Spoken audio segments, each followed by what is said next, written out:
你好吗？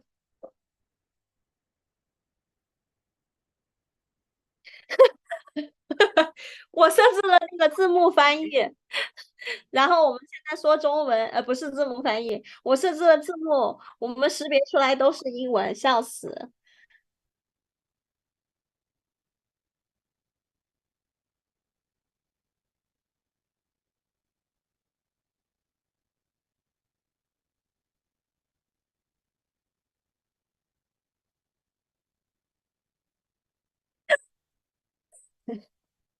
好的，那你先静音吧。其实你进来的有点儿早，是因为让你进来的有点儿早，我害怕等会儿出问题。你可以先调试一下直播设备。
那你可以听到我正在放歌吗？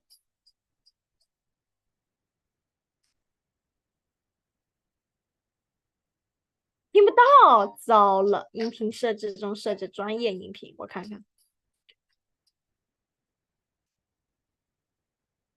嗯，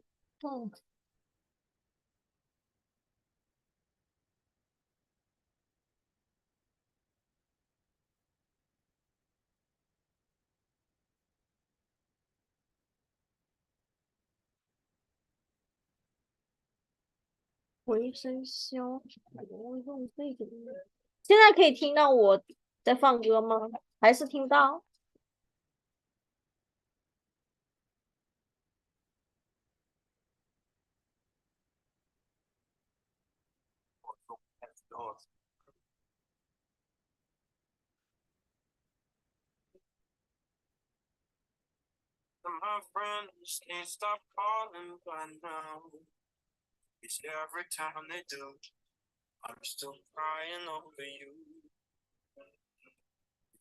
可以了，OK，好的。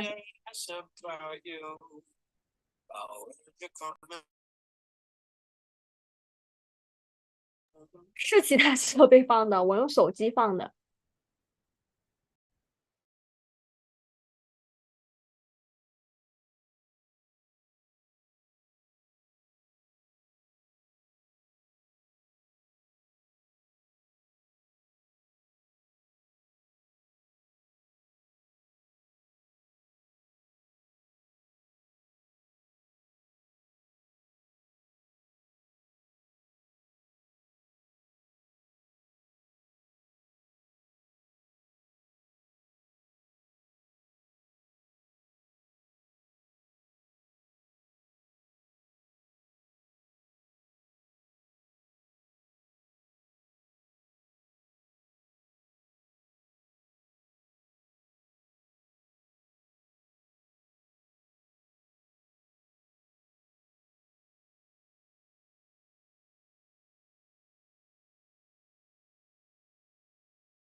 嗯，看到你可以听到我声音是吧？我现在在共享一下屏幕，然后我看一下这个直播这边，是不是 OK 的？稍等啊。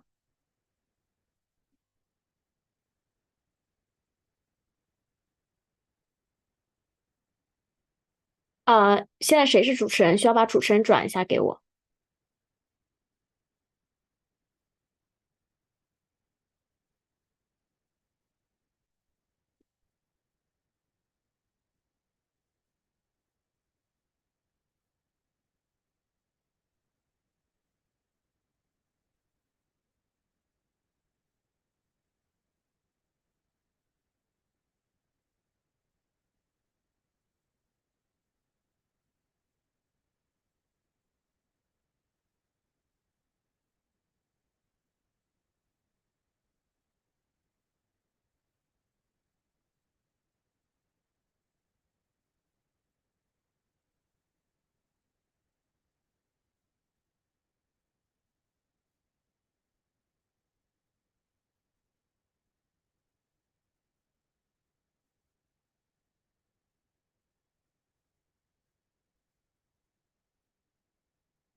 Hello, Michael. Can you open your mic and test it? Hello.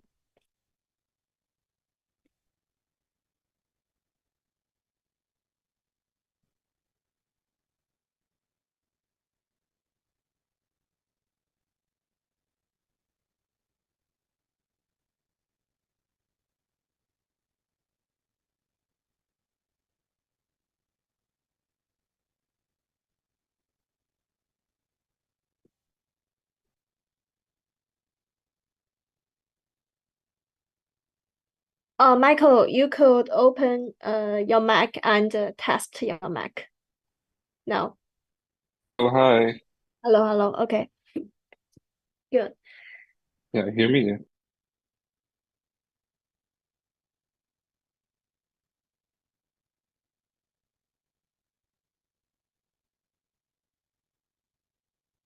I think I can start the event, right?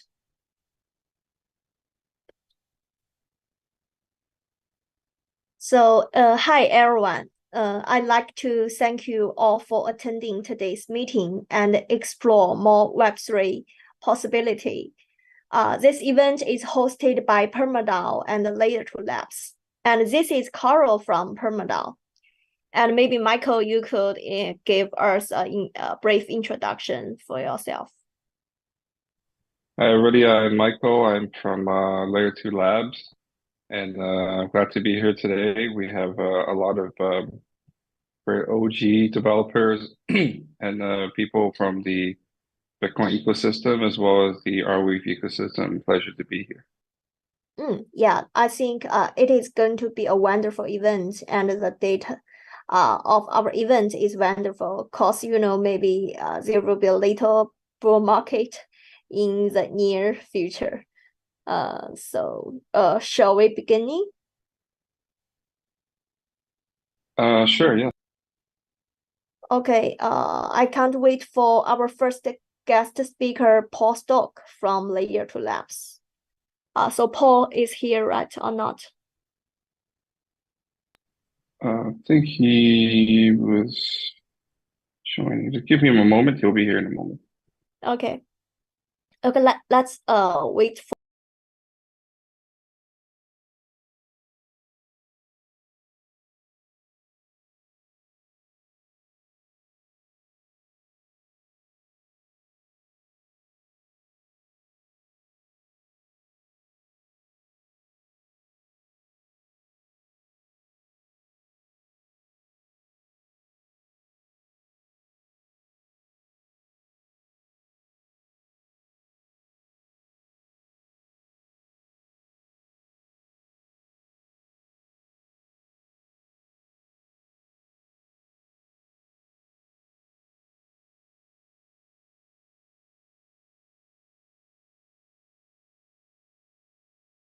Hi, Paul.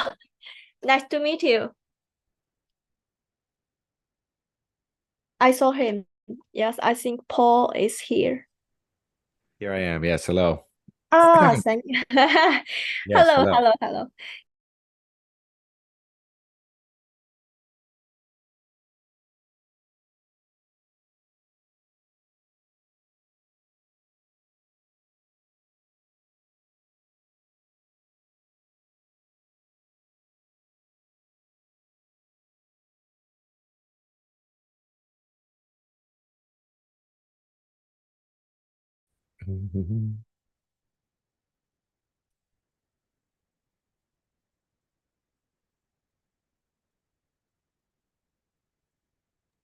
It's okay. Yes, I think should have Maybe it now. some internet problem, right? Let's see. What is this? Is this, let me see if this is it. Oh, great. Yes. Okay, you can Um, start. okay, great. Recording in progress. Okay, cool. So Layer 2 Labs is this idea about a Bitcoin technology called Drive Chain. And can someone remind me how much time I have before I do Q&A? Yes, yes. After your speech, you have 20 minutes Q&A. And yeah, we can ask you some questions of Layer 2 Labs and let our audience know more about Layer 2 Labs. Yeah. Okay, great. But how much time do you want me to speak for? I think 50 minutes. It's depended by yourself. Yes, it's your free freedom. Okay, sorry, what did you say? What number was it again? You cut out a little. 15, 15 Yeah. minutes. Okay, great. Cool. So, I am a Bitcoin researcher and I wrote a lot about Bitcoin, quite a bit. And Adam Back linked to one of my posts a long time ago in December 2014, which was sort of my big break, so to speak. And this led eventually to me creating this company, Layer 2 Labs, to help Bitcoin dominate the world. But between now and then, I give various technical talks about Bitcoin. I publish research. I publish many ideas, some of which people really like, some people don't like, some are controversial, some have become mainstream, some people still don't understand. But two of them became BIPs 300 and 301, and those became Drive Chain, which became part of why I started Layer 2 Labs. And the idea behind BIP 300 is very bold. And I have some three favorite endorsements here, which is Adam Back saying that they'll probably be cooler than Taproot, which is what Bitcoin spent the last 5 years working on.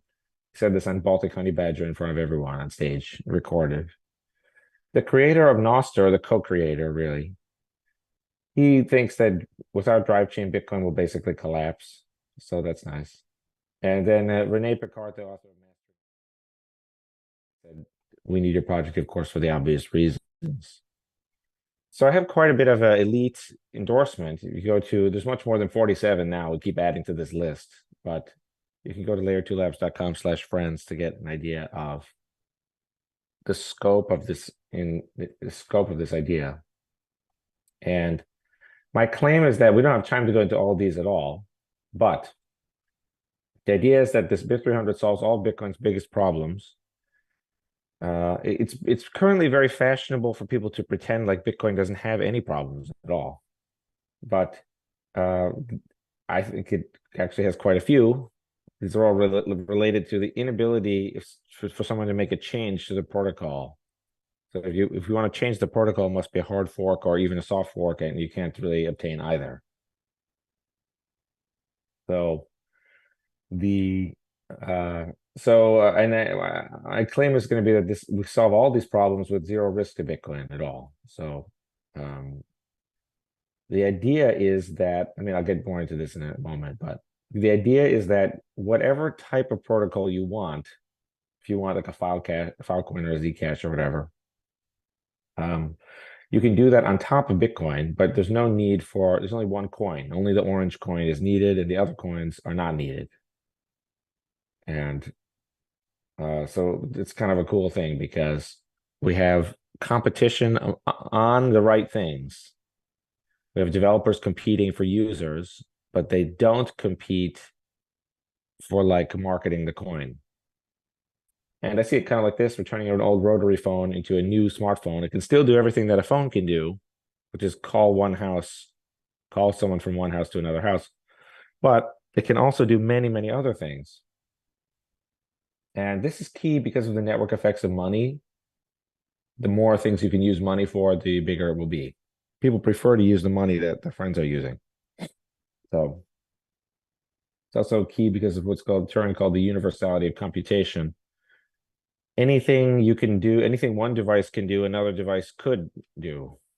So the devices can all emulate each other, and that means that one of them will become all-purpose, or all of them will. And at that point, the only thing they will compete on is their network effect.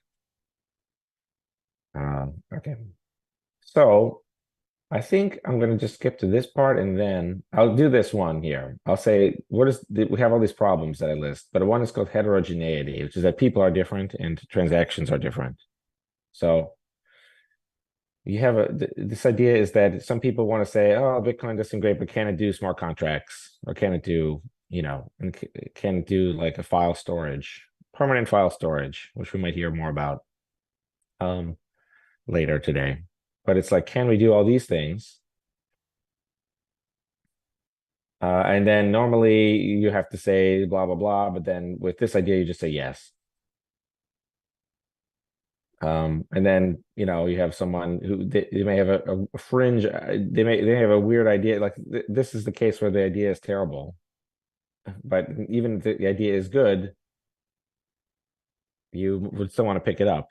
So instead of having to go through the Bitcoin core development process, which is very, very slow and kind of terrible, you can just easily pick it up tomorrow. So something like 119, which people hated at first, and then they really hated it 2 years ago, but now they like it. So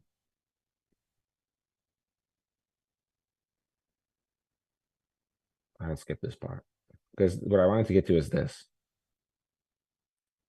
You need different chains for different users. So like, but even within a user, they might spend part of their day in a certain mode.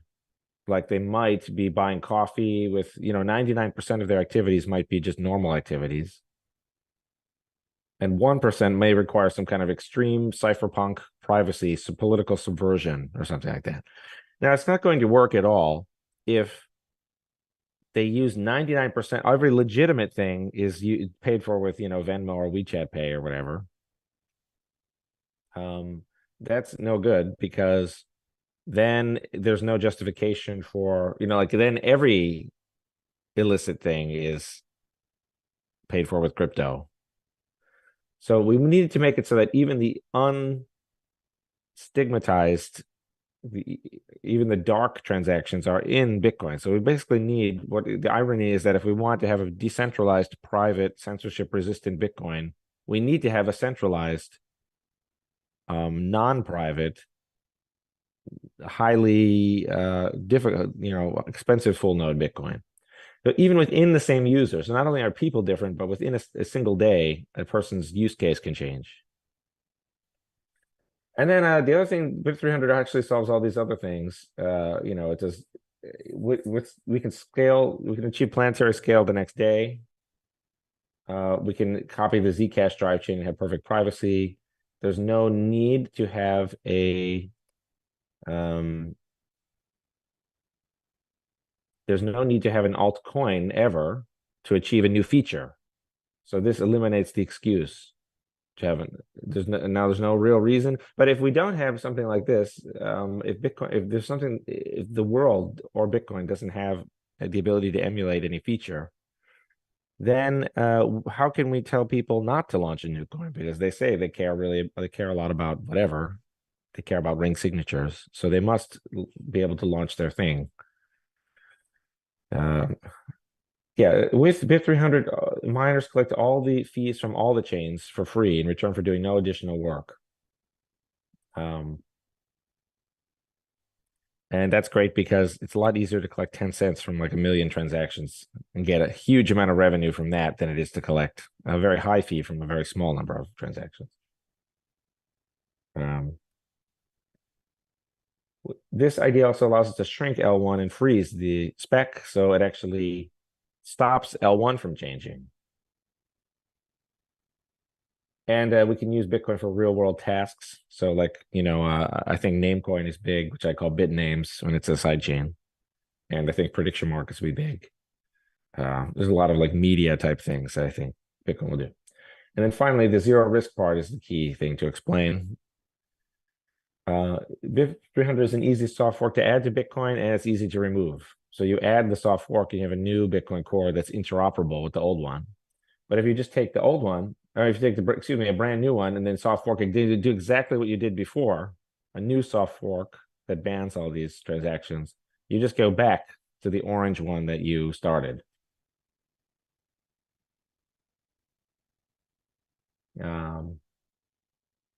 So this is the big thing, and we can go into like a lot of these details, but that's the big picture overview.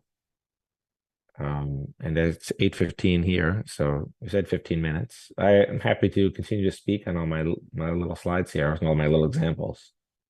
And I have details of the BIP text. I think one thing that we should try to emphasize is, let's try to say one last thing. Where is it though? Oh yeah, here it is. So I'm not sure if I actually have time to make it in a short way, but the idea is that inputs, getting in is instant and always works from L1 to L2, but L2 is very slow. And this is designed to make it very, very auditable what is happening, so that it's clear to anyone if miners do the wrong thing in facilitating these withdrawals, that it was totally 100% intentional and that they are pulling the plug on this idea. They are essentially putting us back, like I said, with this thing. They're essentially putting us back and deactivating the feature. So the feature is only live for as long as they do the right thing, and the right thing is very easy to measure. So that's some of my thoughts, and it's a complicated idea, unfortunately. I mean, it's very simple to me, but it's very easily misunderstood, I'm afraid. So I'm happy to take any questions or to continue to speak. So yeah, so Layer 2 Labs has been funding some of this development and funding this research. And we produce software. We have clones of the latest version of Ethereum, clones of the latest version of Zcash. We have clones of quite a few different chains, and we have some chains that we've written ourselves. We have a large block sidechain that's written from scratch in Rust. We have a Namecoin as a sidechain that we've rewritten from scratch in Rust. So we're doing quite a bit. And you can download all of that at drivechain.info/releases, or you can go to layer2labs.com also.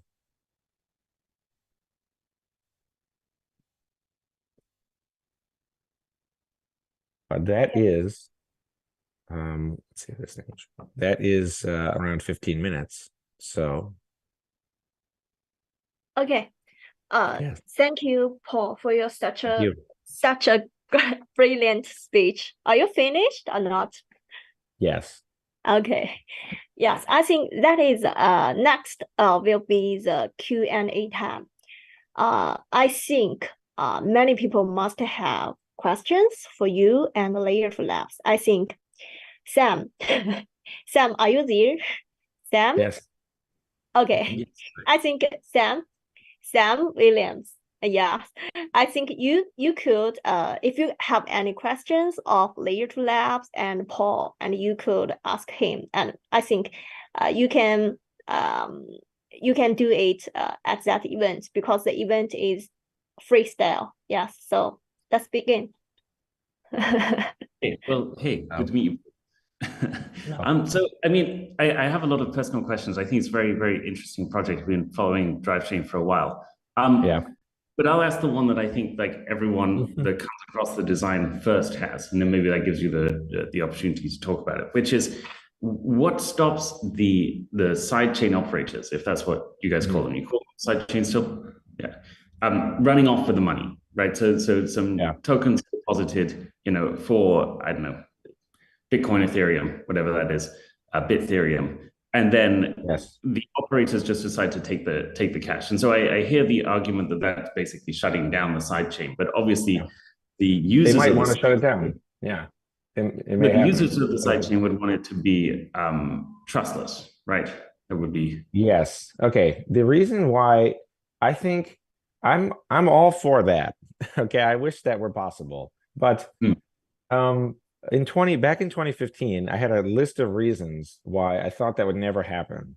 And mostly the list has held up really, really well. So first of all, what just to answer the question, what does keep them what keeps them honest is that the sidechain operators are sort of it's really the miners who they don't do the day-to-day, but since everything has to go, this is part of let me start over. This is the big picture reason, which is that 51% hash rate, they can censor any message they want from L1 whenever they want. So in proof of work, you can never, they decide what makes it into the blockchain. because they're the ones who decide whether or not they saw something or whether or not they just never saw it. And the idea is the transaction fee keeps them honest. So since they can do that, they can also interfere with the L2. Because every L2 you have to join on L1 and then come back on L1. So what I took out a piece of paper to design this, I thought, what do we have, what kind of things do we have the power to change or maybe control? And which things are complete lost cause? And I kind of wrote this on my list, which is that the 51% are dishonest. You're kind of doomed anyway. And this has actually been borne out a lot more. For example, I was saying this about the Lightning Network in 2015, that miners can just steal from it. And people are like, what? But now people have come around to admitting that that is the case. And so, because in the Lightning Network, they just censor the justice transaction. This is very easy. And Rene Picard, the guy who wrote Mastering Lightning, like I said, he's actually explained this in detail, like on mailing lists. And now yesterday, it's not a huge deal, but there's a Lightning attack that involves just the fees, bumping a fee above another fee, which you can see how that is actually just an imperfect version of just the miners just straight up, because the miners interpret the fee, so they could just say, well, we want this one to pay a higher fee. So the answer to the question is that the miners are the ones who get all of they're ultimately in control. 51% hash rate's ultimately in control at the end of the day, and they get all the money also. So just an L2, if you just look at like what fees or today, I don't know, it changes day by day, but on this day it was about 7 million for ETH. I think on the weekend it comes down. So it's 2 million today. So it's not a great day, but 2.3 on the average. So you say we're talking millions of dollars a day. Depends on the day, of course. But if that's the amount of money that's coming in, just the net present value of that is whatever this is, which is like, it's like 216 million per month on whatever day it was I did this research. And then at this NPV, net present value at 8%, that is but somewhere between $4 and $33 billion. So there's no guarantee that it actually worked, but if we had I say that's at today's prices, that's 1.27 million BTC, and it's 127,000 BTC for 10 drive chains. And that's quite a bit, of course. This is comparable to what is in, like the Lightning Network only has 4,000 or 5,000 BTC in it, and Liquid only has a few thousand BTC in it. And I don't know exactly the number on what wrapped BTC is, but it's something like this number. And so the idea is the miners get a certain amount, but like the net present value sort of equalizes the things, but they get a certain amount of money by just keeping it going. A certain amount of money is constantly coming in, and then if they pull the plug on that, the value of other mining hardware would fall by $33 billion. So they have to. So it's a kind of a question of like, if more than this amount is deposited, then it would become insecure, or if the fees, the expectation of the future fees falls, it will all become insecure. So it's all about this economics. But other than that, there really is nothing that stops them from taking the money. But that is what gives it the freedom to, because everything else has these big constraints. You have to be able to pull it to L1 in order to enforce it on L1, and including the ZK. So even if you have something like the ZK proof thing, I had considered that idea because it had already been invented in 2015. But I thought, well, ultimately, it doesn't actually make any difference, because first of all, you're going to have to get the prover on. This is a relatively minor thing, but it's actually insurmountable so far, which is you have to get the prover on L1. So you are forcing L1 to process everything, or for it to be possible to process everything. And there'd be so much bike shedding about like which algorithms to use, which prover to use, whatever. It would never. And I don't even know. I think that literally a betting man would say that it would be at least 5 years before, and even from today. So I was right to throw that idea away. But the bigger picture is that the miners could censor the L1 ZKP if they really wanted to. So if they're determined to steal, and it's all the money's in this one chain, and they can write some other version of the chain for free with merge mining or whatever it is, where they have the money and then publish it on L1, and then someone says, no, they have the ZK proof of that. Like that's not what happened. Because all that's necessary is that they own the money at some point in history on the L2. So even in the case with the ZK provers guaranteeing every single step, if they just temporarily become into ownership of the coins and then they sell them away and the equivalent of 6 confirmations happens, but it's before it checks in on L1, then they can check in on L1 with that and say that was the last block that ever was made.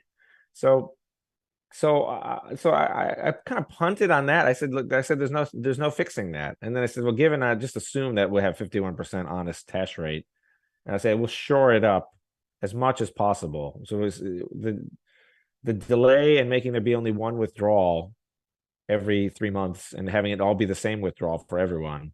That lets us to, at least in the L2 sidechain software, you can publish the hash of this withdrawal everywhere. You can have everyone see it so that it's just in public. And it's very, very slow so that literally everyone will know that the withdrawal is wrong. So it's basically similar to like, you know, what is called weak subjectivity by Vitalik or something, where it's like and this is the type of thing that would work on L2, but it doesn't really work on L1, I think. But to some extent, it does work on L1 because Vitalik said we could push the envelope in this direction. And he was sort of right. He was sort of right about saying, well, you know, how do you find the hash of, you know, the correct Bitcoin software? How do you know when you download Bitcoin Core, you're doing something? So he was right that there was a little bit of glue there. And so I use a similar thing where I say, well, maybe this won't work, but it probably would because it's not. But yeah, like I'm not going to make any guarantee about this being the perfect idea. But actually, as time has gone on, it looks better and better and better and better, and other things look worse and worse and worse and worse. I'll give you just one more example, and then I'll stop talking. But the principle of it always being possible to drag the transaction from L2 to L1, that also I think is actually a dead idea because not everyone can use L1. So this is like a darling idea. I don't remember exactly what it's called, unilateral withdrawal or something, this principle. This is like a very important idea for Lightning and for Arc. And even when I was first shopping this idea around back in the day, they said, oh, people told me the sidechain should calculate how it would pay everyone off and give everyone those transactions. But that's also kind of, it's just not going to work because 8 billion people can't use L1. And therefore, if 8 billion people are on L2, they can't go from L2 to L1.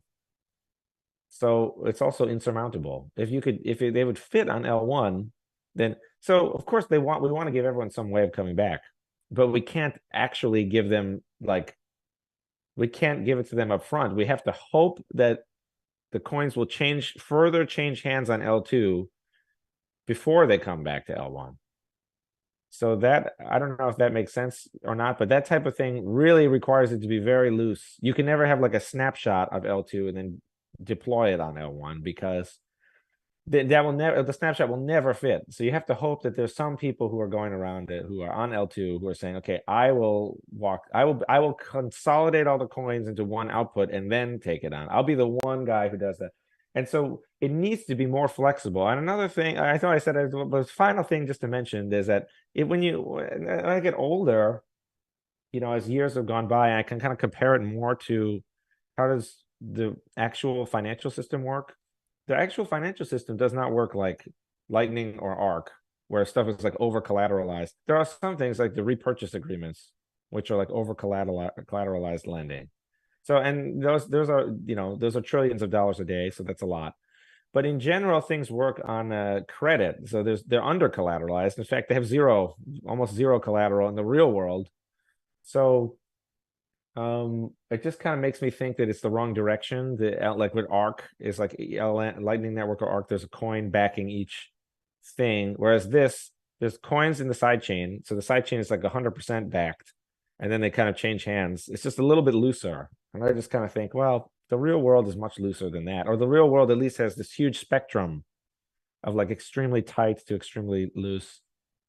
You know, and most people, when you go in, sit down at a restaurant and you start ordering. They have no idea if you have enough money to pay, you know, but it's just like, it's just looser in the real world, you know? You go to the dentist and then they invoice you, you know? People invoice you. You don't like post 200% collateral most of the time. So yeah, those are some of my thoughts. Right. Interesting. I mean, I have further questions, but Yeah.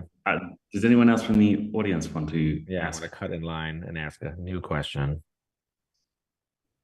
Yes, maybe I think many audience have many questions, but we have no time. Oh, okay. But our audience and our guests, maybe you can DM for each other and you can have further communication. Okay. Thank you. Thank you for your excellent speech, and thank you for good questions. And next, maybe after Paul's speech, we will have another guest speaker from Arweave Eco. It's Sam. So Sam, so I think let us give the warm welcome to Sam Williams, founder of Arweave. And I think, Sam, you can share your screen, to us. Sure. Hey, everyone. Oh, no. Trying to share my screen is asking me to open system preferences. This has been a surprise. It says it wants me to quit and reopen. Okay, I will be back in just a moment. Sorry, 1 second. Okay.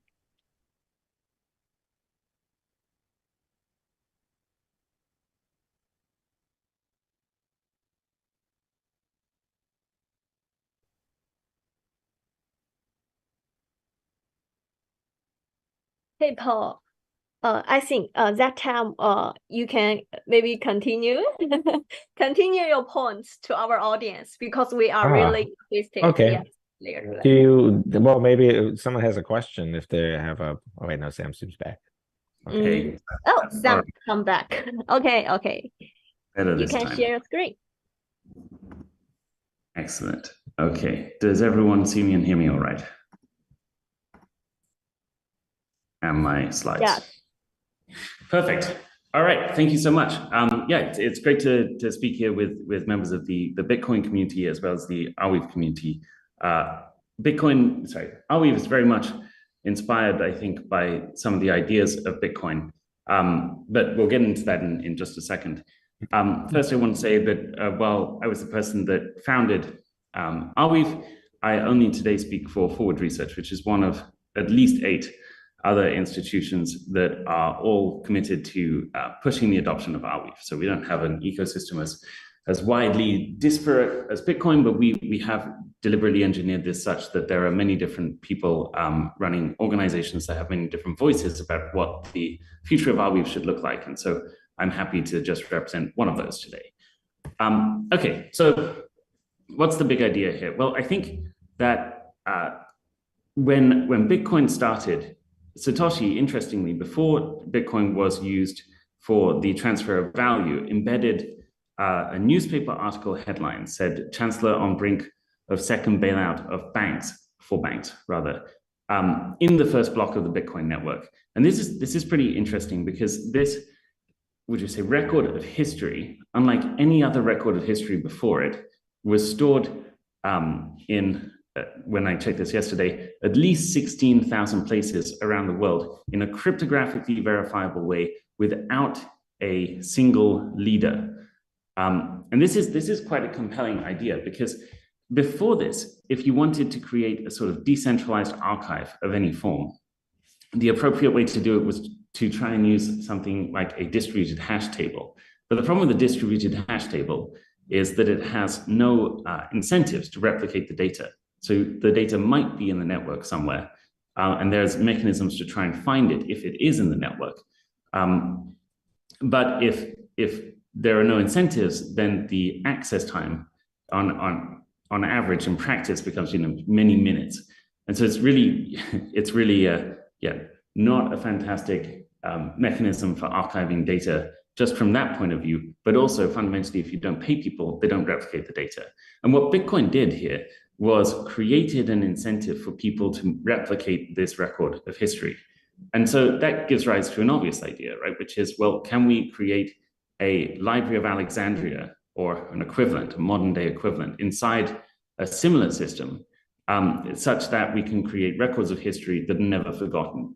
And why would that matter? Well, I think Orwell said it best: the person that controls the past, the person that controls the present controls the past. The person that controls the past controls the future. That is, if you are the person that has control over what people are thinking and talking about, then you can control their, what do you say, perception of their context, their history as a people, across the world. And as a consequence of controlling the way that they think about their history and the context in which they find themselves, you control how they act in the future. Well, a decentralized archive would have no centralized rulers, right? So nobody could have, would you say, their finger on the scale of how people interpret history. And I think that this is an extremely powerful idea and one worth pursuing. And it's essentially what we started pursuing when we started Arweave.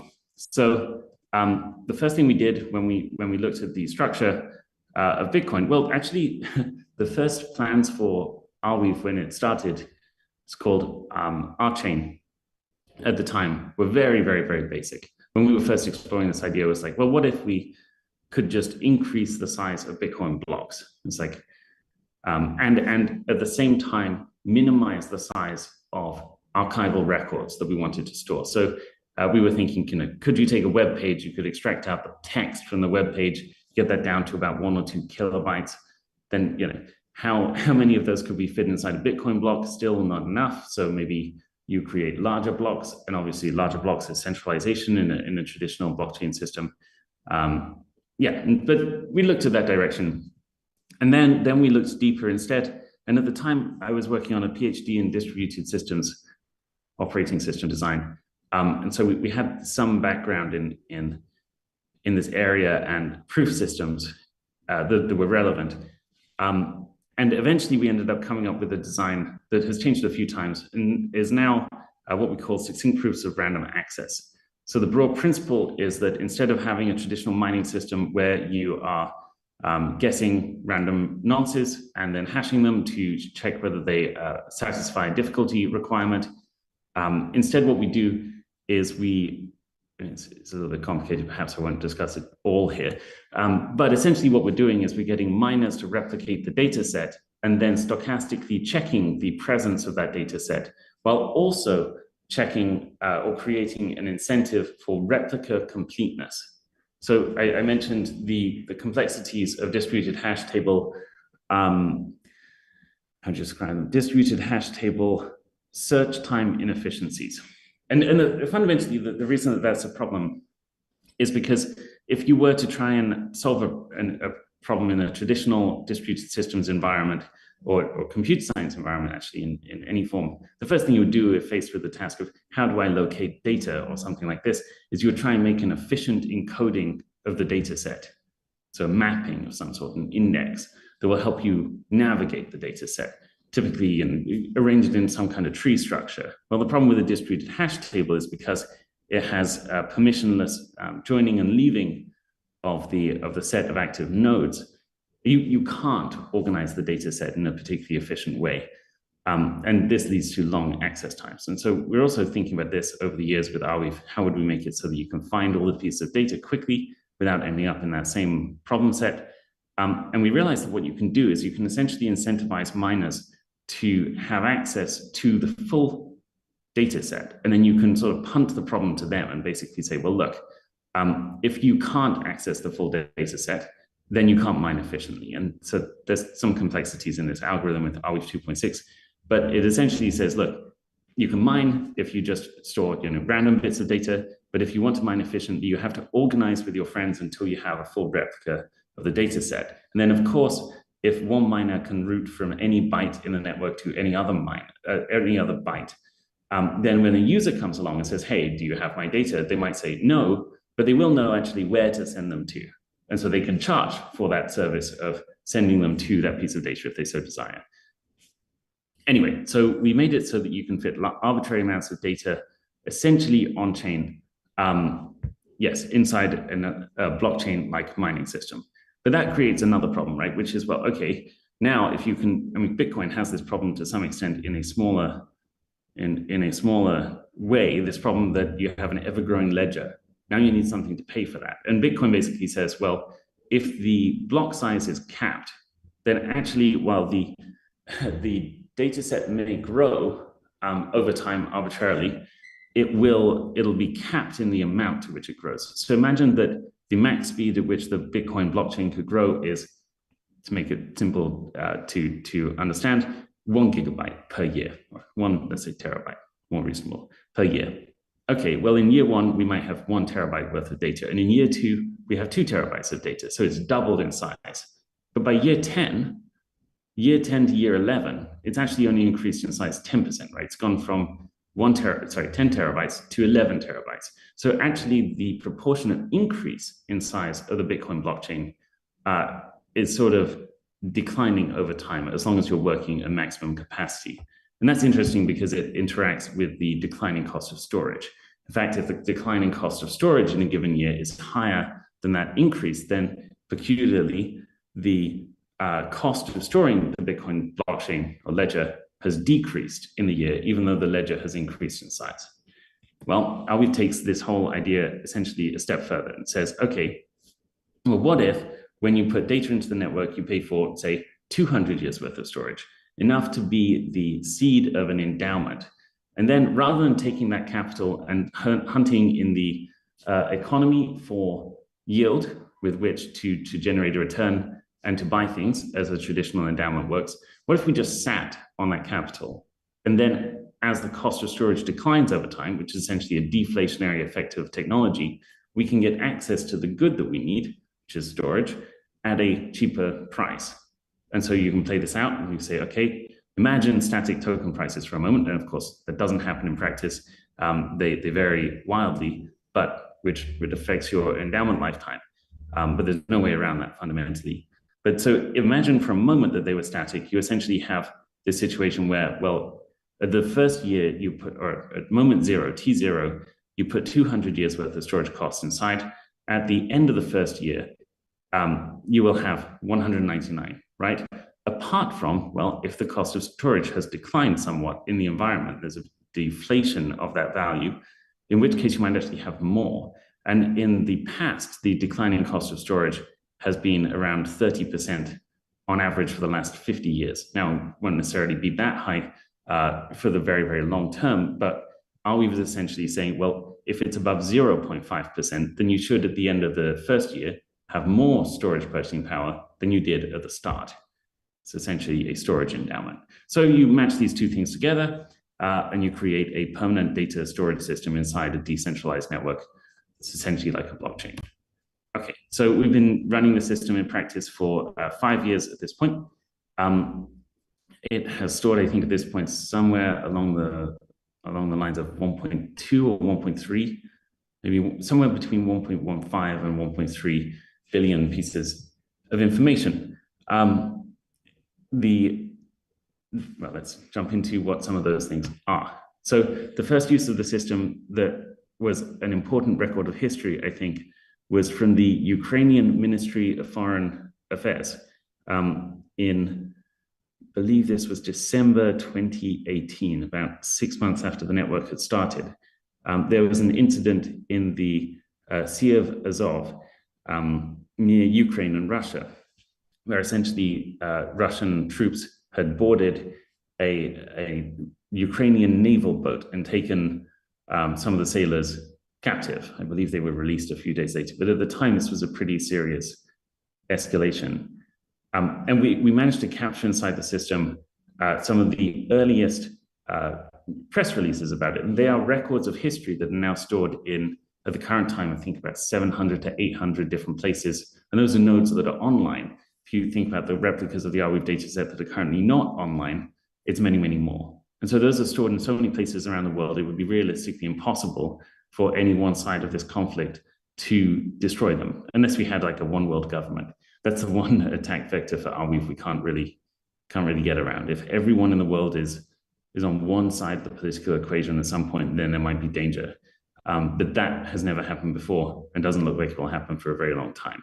So as long as there is multipolarity in the world, then this decentralized network can essentially sit between the content policies of both and would you say, expose a basket, a bundle of those content policies, right? The superset of them, which keeps the data set safe. And also caught at the same time, was one of the, I think, the first English language article from a Russian news outlet, arguably propaganda outlet.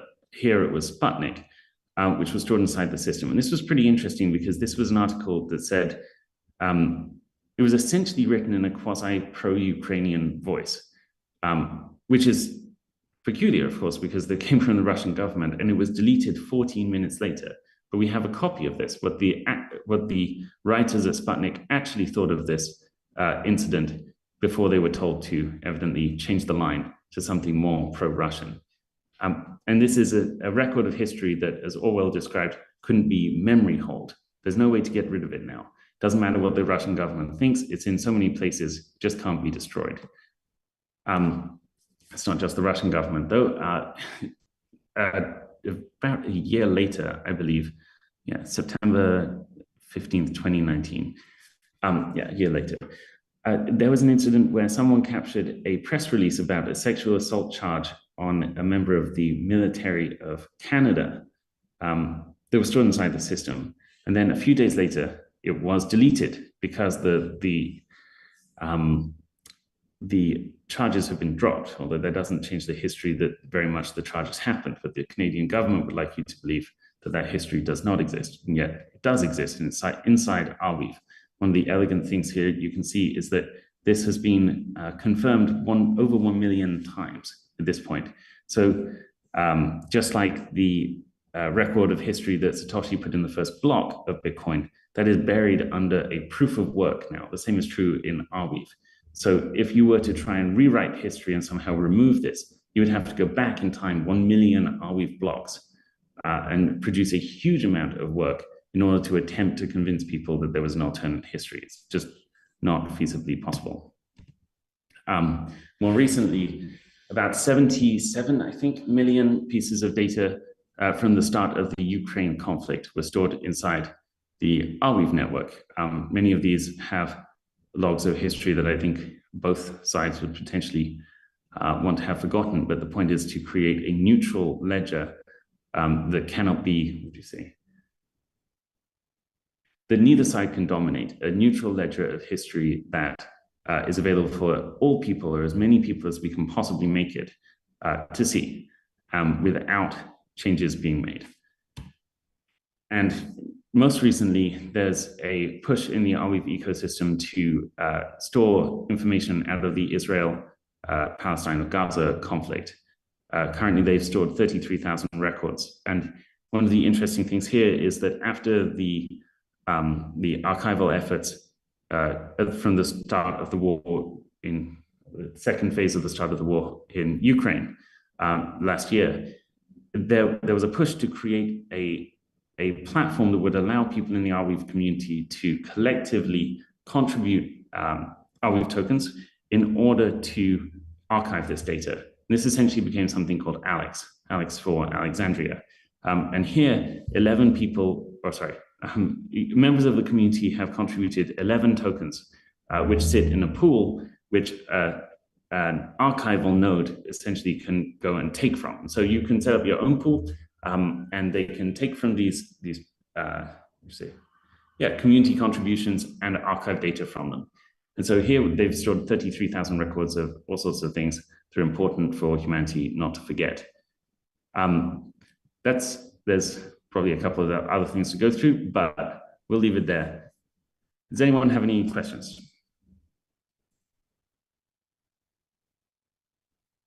Yes, I think if anyone have questions, you can open your mic and ask Sam.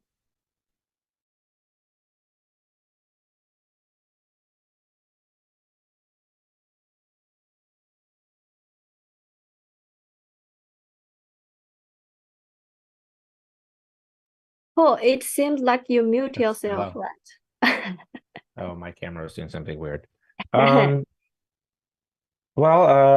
I think it's a very interesting idea. The idea is not necessarily that, because like maybe only a few people, you mentioned that maybe a miner doesn't have the file, but they know where they know how to get to the file. But everyone is like sharing one library, like that image you had. is like. Yes, essentially one large Yes. data set. Yeah. And then what some people do, the Bitcoin culture, which does this terribly, because this is an annoying thing about Bitcoin, but it's it's a side story. But what Bitcoin thing would be to like put the hash of the data on with like the timestamp, and then have it yourself, and then give the whole thing, the whole bundle to someone. Say, listen, I prove that it's real. I prove that it really existed before this time. Yeah. That's we think that's better than nothing. And there's certainly we actually have like a version of that I think is a better evolution too. If you were to go that direction, obviously hashes are way smaller, so that saves money and makes it possible to do on chains that don't have arbitrary amounts of on-chain storage. But a sort of middle point is storing BitTorrent. Yeah, not quite the whole torrent file. Like the info hash or something. Yeah. Exactly, the info hash and related stuff, so that if it was available in a distributed network, you can get access to it. And so actually one of the first uses of Arweave was to upload all of the torrents from the Internet Archive. So you at least had censorship-resistant distributed access to that data, as well as verifiability that the data hasn't changed over time. Although BitTorrent, I think by default, still uses MD5 hashes, which is That is exactly funny. It's a throwback to an earlier era. Right, Simpler exactly. time. Yeah, simpler time. The internet was mostly text. I wish we Right. could go back, honestly. Interesting. Yes, but the idea of Arweave is to take that further and say, well, you should actually replicate all of the data if possible, because one person being entrusted with the archival activities is obviously only going to last so long, right? They will eventually forget or move on. Could be like an Infura has the library. They sell access. Then it's just the idea, though. It's just a different format of the same idea. Yeah, well, I mean, so if you're in Arweave land, would just be a gateway, right? And you can use gateways, and you can pay for better access via gateways and that kind of thing, for sure. And then we use BitTorrent like data sharing in the background. So you need access to the data, right, in order to mine. And so you do optimistic tit for tat, essentially, to replicate the data around in many places. You can also pay for access using this thing called P3, which essentially the Permweb payment protocol is more or less payment channels just for accessing chunks from the. Very neat. Thanks. All right. Carl, any other questions, or are we? Yeah, so any other questions? If not, we will go on. Hello. Okay. No, no one want to ask. But if you want to ask Sam and Paul, please DM them on Twitter. Yeah, you can find them anytime. So next, we will going to, I think, let us give the most warm welcome to I think is Andre Serrano from Stacks. Yes, and he's also OG from Bitcoin Eco. Yeah, so Andre, can you test your mic and share your screen? Okay. Yeah. Can you all hear me okay? Yes, sure. I'm sorry for the delay, but okay. Yeah, no problem. Perfect. I'll go ahead and share my screen. But yeah, thanks for having me here today. My name is Andre Serrano. I'm the product lead at the Stacks Foundation. We're primarily focused on infrastructure and R&D on top of Bitcoin. Specifically, I'm building a protocol called SBDC, which is a decentralized way to move Bitcoin from the L1 onto the Stacks network. And I'll be talking a little bit more about that today. Anyway. I'm going to be sharing my screen now. Let's see. Can you see that okay? Yes. Great. So the title of my talk today is called Growing the Bitcoin Economy, Building Bitcoin-Powered Applications Using SBDC. I'm going to talk a little bit about why I believe that Bitcoin is well positioned to be the foundation of this decentralized economy. And to begin my talk, I'd like to talk a little bit about the case for Bitcoin and why I believe that it is so well positioned for this use case. And first of all, Bitcoin provides ownership over your financial data. It allows anyone in the world to send and receive money without going through any sort of central counterparty. That means that nobody can be excluded from the network on the basis of their background alone. It is a censorship-resistant store of value, and Bitcoin really is for everyone. And it's also the chance to rebuild our financial system on a solid foundation through a system that is more secure, more resilient, and more transparent than fiat central banking. And for these reasons, Bitcoin represents hope. It really represents economic freedom and self-sovereignty for millions of people around the world through a currency that can't be confiscated or devalued. And for these reasons, and those are some of the reasons why it is well positioned to be the base layer of the digital economy. And to understand sort of where Bitcoin is headed, I'd like to talk a little bit about Bitcoin's history. So, the Bitcoin white paper first appeared in 2008. And by 2013, we started to see some of the first projects launching on Bitcoin. Mastercoin is an example of an early project. And then over the past, call it 5 years, we entered what is known as the digital gold era for Bitcoin, where Bitcoin really became a reserve asset, given its characteristics of being a form of sound money. However, I believe that Bitcoin is more than just a form of digital gold that really just kind of sits on your cold storage device without any sort of productive use cases to it. And that's one of the reasons why I'm excited. As of this year, we started to see so much innovation returning to the Bitcoin ecosystem. The number of the overall developer interest and number of developers on Bitcoin has been growing tremendously this year. There's been protocols like ordinals and BRC20s as a result of the Taproot upgrade.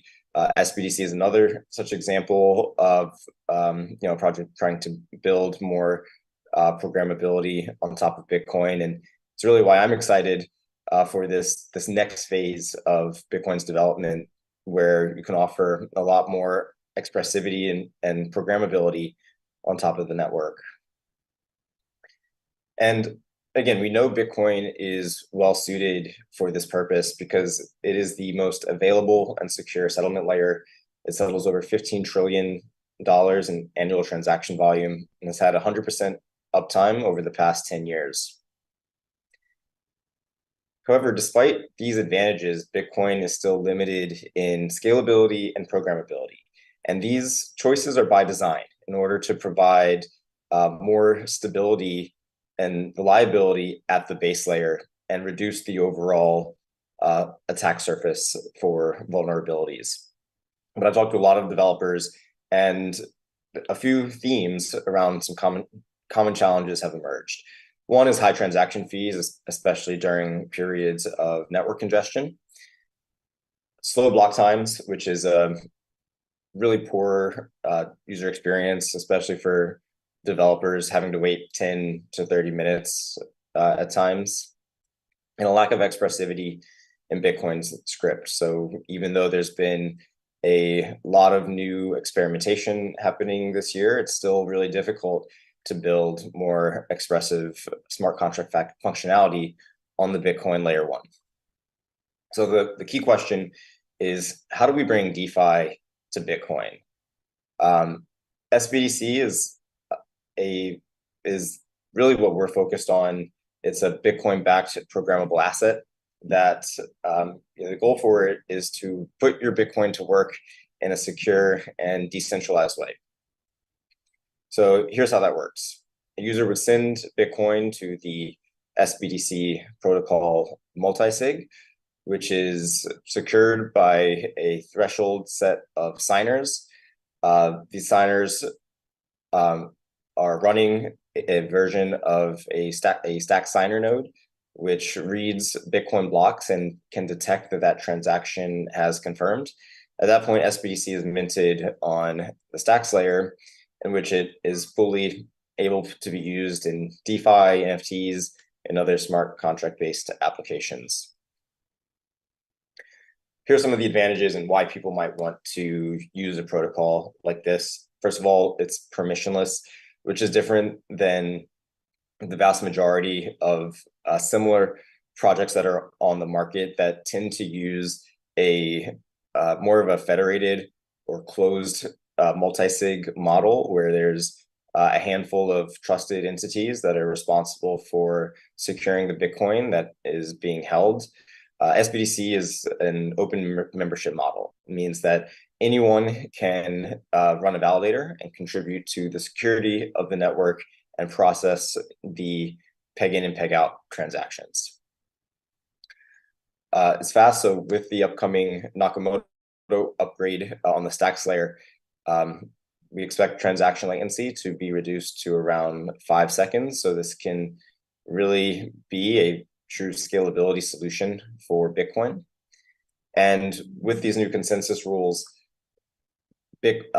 transactions on the Stacks layer will receive 100% of Bitcoin's rework resistance by removing the ability to fork the Stacks network. And lastly, there's a better UX than building on the Bitcoin L1, thanks to a lot of the tooling that's been developed in the ecosystem and the ability to access more expressive smart contracts. There's a much better experience for building decentralized and programmable applications on top of Bitcoin. So the next question is, how big is this opportunity, and how should we think about the opportunity for building programmable applications on top of Bitcoin? Well, I'd like to start with some market comps. So you take the market cap of Ethereum DeFi that currently sits at around 40 billion in market cap. Compare that to the market cap of ETH, which at today's values is roughly around 200 billion, so roughly 20%.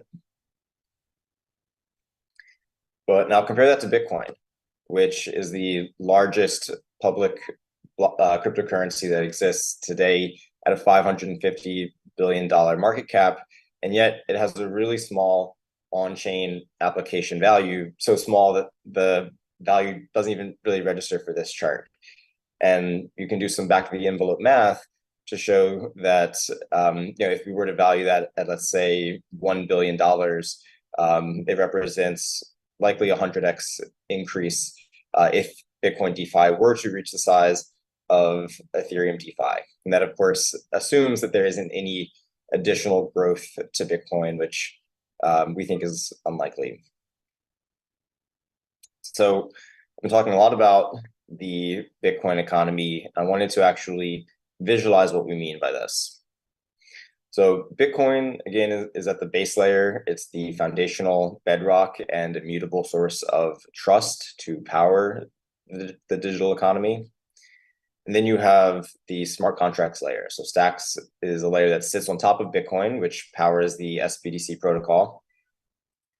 And then you have the apps and services layer on top. And so these are just a handful of applications that have launched on Stacks and are prepared to integrate SBDC, everything from decentralized lending, atomic swaps between Bitcoin on the Lightning Network and Bitcoin on the Stacks network, decentralized exchange, and many other use cases are currently being explored. Again, just a small sample of some of the experimentation we've been seeing on Bitcoin L2s.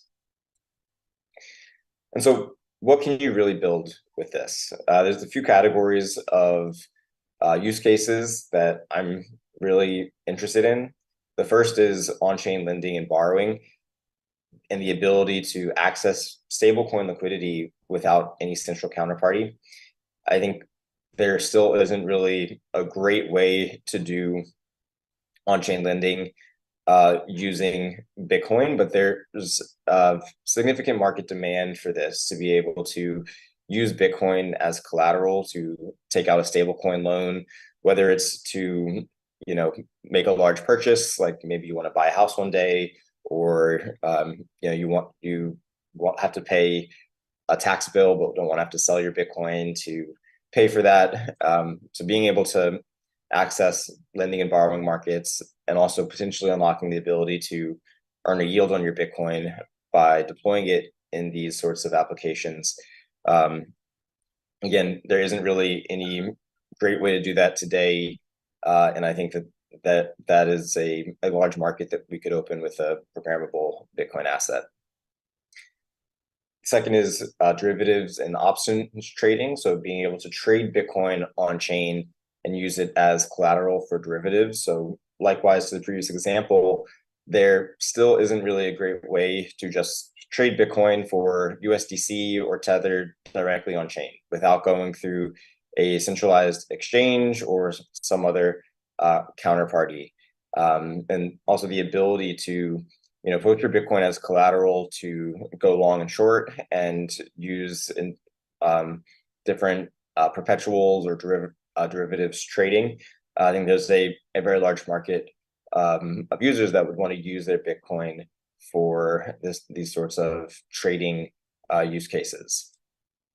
Next is peer-to-peer payments, so the ability to unlock applications that leverage scalable, low-cost transfers. I think especially if we see, an influx in activity on the Bitcoin network, which could result in higher fees and more congestion, I think that more users will be pushed to layers on top of Bitcoin that can really begin to solve many of these challenges. And so that's one example that could be enabled through platforms like this. And lastly is escrow and insurance. Locking Bitcoin in escrow payments, I think, is a really interesting model. An example of that could be anything from like a Bitcoin based payroll system, or maybe some sort of freelancing app where a company can post a bounty directly in Bitcoin, and that bounty is paid out when a user submits the completed task. And again, that's just held in escrow and can be executed permissionlessly. And as of this past week, we have hit one of our early milestones with SBDC, so it's deployed on DevNet. So this release included end-to-end deposit and withdrawals, so you can test the functionality of moving Bitcoin onto the Stacks layer. There's some developer tools like an SDK and CLI to be able to do this. And then there's a bridge web application and API. The web app provides an interface to be able to interact with the protocol, and the API allows developers to build this functionality directly into their applications to make it really make the process really seamless for their users. And yeah, together we can build the economy, build the Bitcoin economy. Thank you, everyone. And you can feel free to check out more of my writing on this topic. Write a blog called Bitcoin Rights, where we work in the public. Everything is open sourced, and I talk about SBDC product development on there. But yeah, thank you. Thank you, Andre. Thank you for your time. And I think, Michael, you can host. It's your turn. Oh, hi. Yeah, thank you for that interesting presentation. Yeah, so up next, we would like to invite Tom Rakis. Rakis. Sorry if I'm saying your name wrong. I'd like to invite you to give your presentation. Welcome, Tom. Tom from Evervision. Hey everyone, let me share my screen.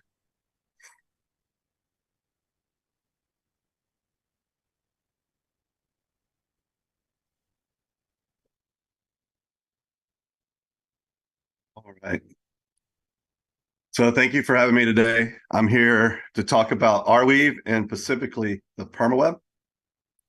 Arweave is a network like Bitcoin, but for data, a permanent decentralized web inside an open ledger. The permaweb is a suite of services that sits on top of the Arweave protocol. You have gateway services, bundling services, and indexing services.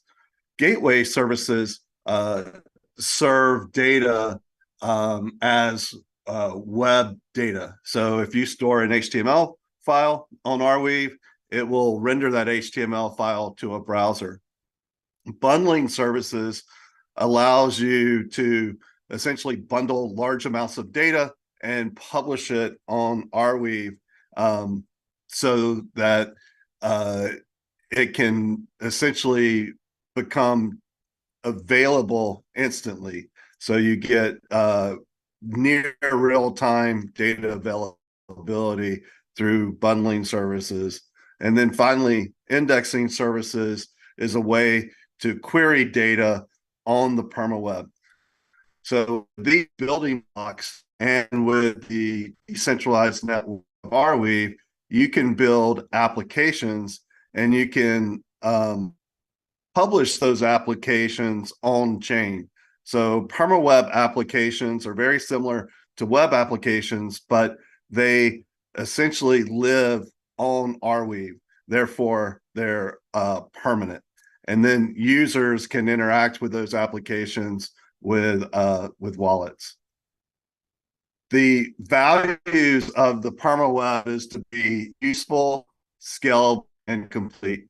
And it's a different kind of mindset when building applications on the permaweb, because you are building applications to last, for forever, right? Or for a long time. So again, when you publish on Arweave an application, it's going to be there for as long as Arweave is around, which the way the endowment is set up is to be forever. Now, just a little bit on how this works is when you publish data on Arweave, you have the ability to include tags. And these tags are key value pair metadata that you can put alongside the data. And here's a couple of example tags like content type. If you make content type text/HTML, then the gateway will read that and provide that data to a web browser appropriately. And then you have tags like title and description, and the developer can determine what tags they want as well as the user. And we use these tags to really kind of create these protocols that allow for data to be accessed in a discoverable way. So when you have a gateway, each gateway has an indexer built in, GraphQL, and you can run these queries to retrieve data from the permaweb. So you get this giant data lake, and then using tags, you can make that data discoverable by querying it with GraphQL. And we have several protocols on specs.arweave.dev. Some of the most important ones are asset discoverability, ANS 110. And essentially this protocol says you can put a type, a title, a description, and topics with every bit of data that you store, and that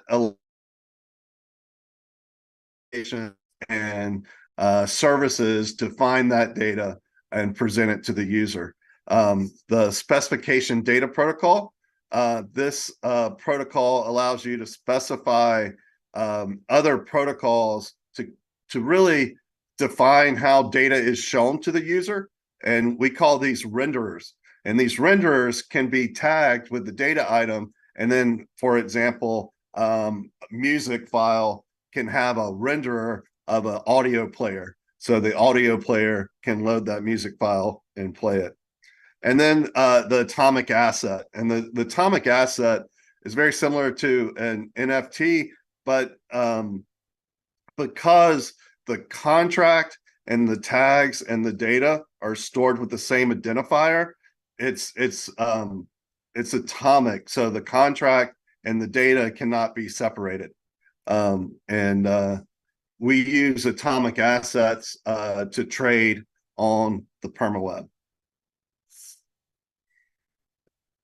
Currently, ANS 110 was released around a year ago, and currently is still being adopted. And you can see by this chart from Data OS that the type is really being adopted. So every data that's being published to Arweave now, about 80% has the type, but we do have a long way to go to get the title and description. So we're working to get, you know, title and description on data that wants to be discoverable. And we hope to see that increase over the next year.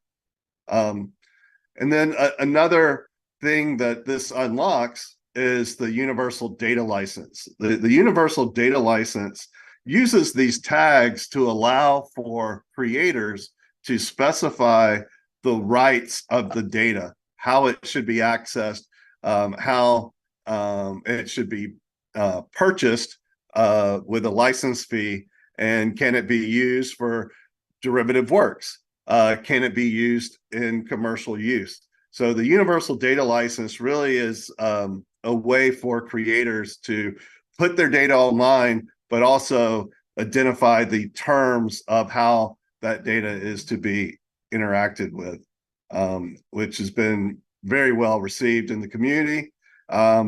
You can see by Data OS that we're getting a lot of assets created on the permaweb with UDL licenses.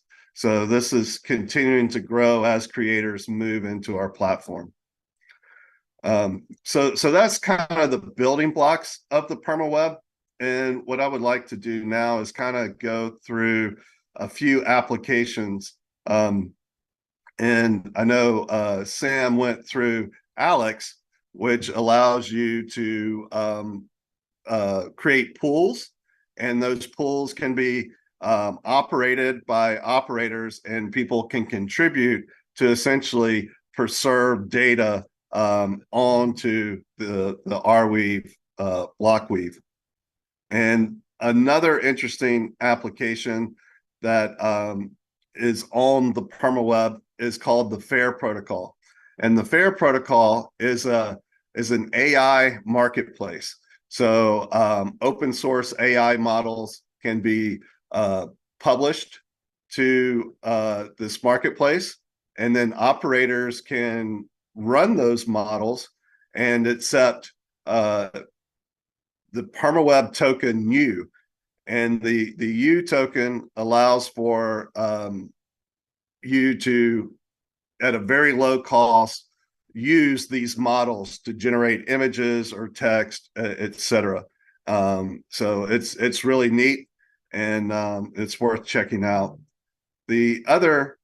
Another application is a very simple application called PermaPages, which allows you to create a profile page or just a free markdown-driven web page on the permaweb. And each page is a standalone HTML page. So you can do a blog post or just a content site or a profile page very, very easily. And yeah, it's pretty fun. And then another application that was just released 3 months ago is called Bazaar. And Bazaar is a marketplace that not only allows you to trade PFPs, but you can trade music, you can trade video, you can trade 3D objects. So it shows you how creators can publish their assets and users can interact. And the one neat thing about Bazaar is it shows off a lot of protocols that we have been developing. One that I've been developing is the Stamps protocol. And the Stamps protocol if you can see on the screen, there's like 30 and this little icon. It allows users to stamp any asset on the permaweb. And again, that kind of helps with discoverability to see what is popular and what's being mostly used.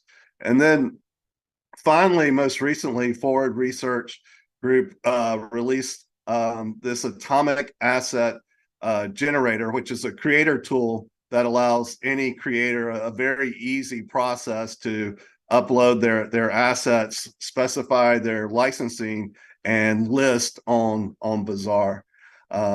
So again, we're just kind of building these permanent apps that are very, very web-like.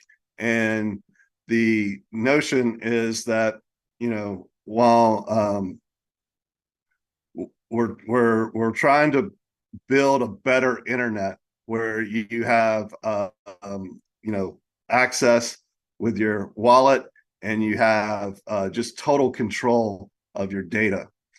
And on top of all this is we have a token called U, which kind of stands for the unit of account for the permaweb.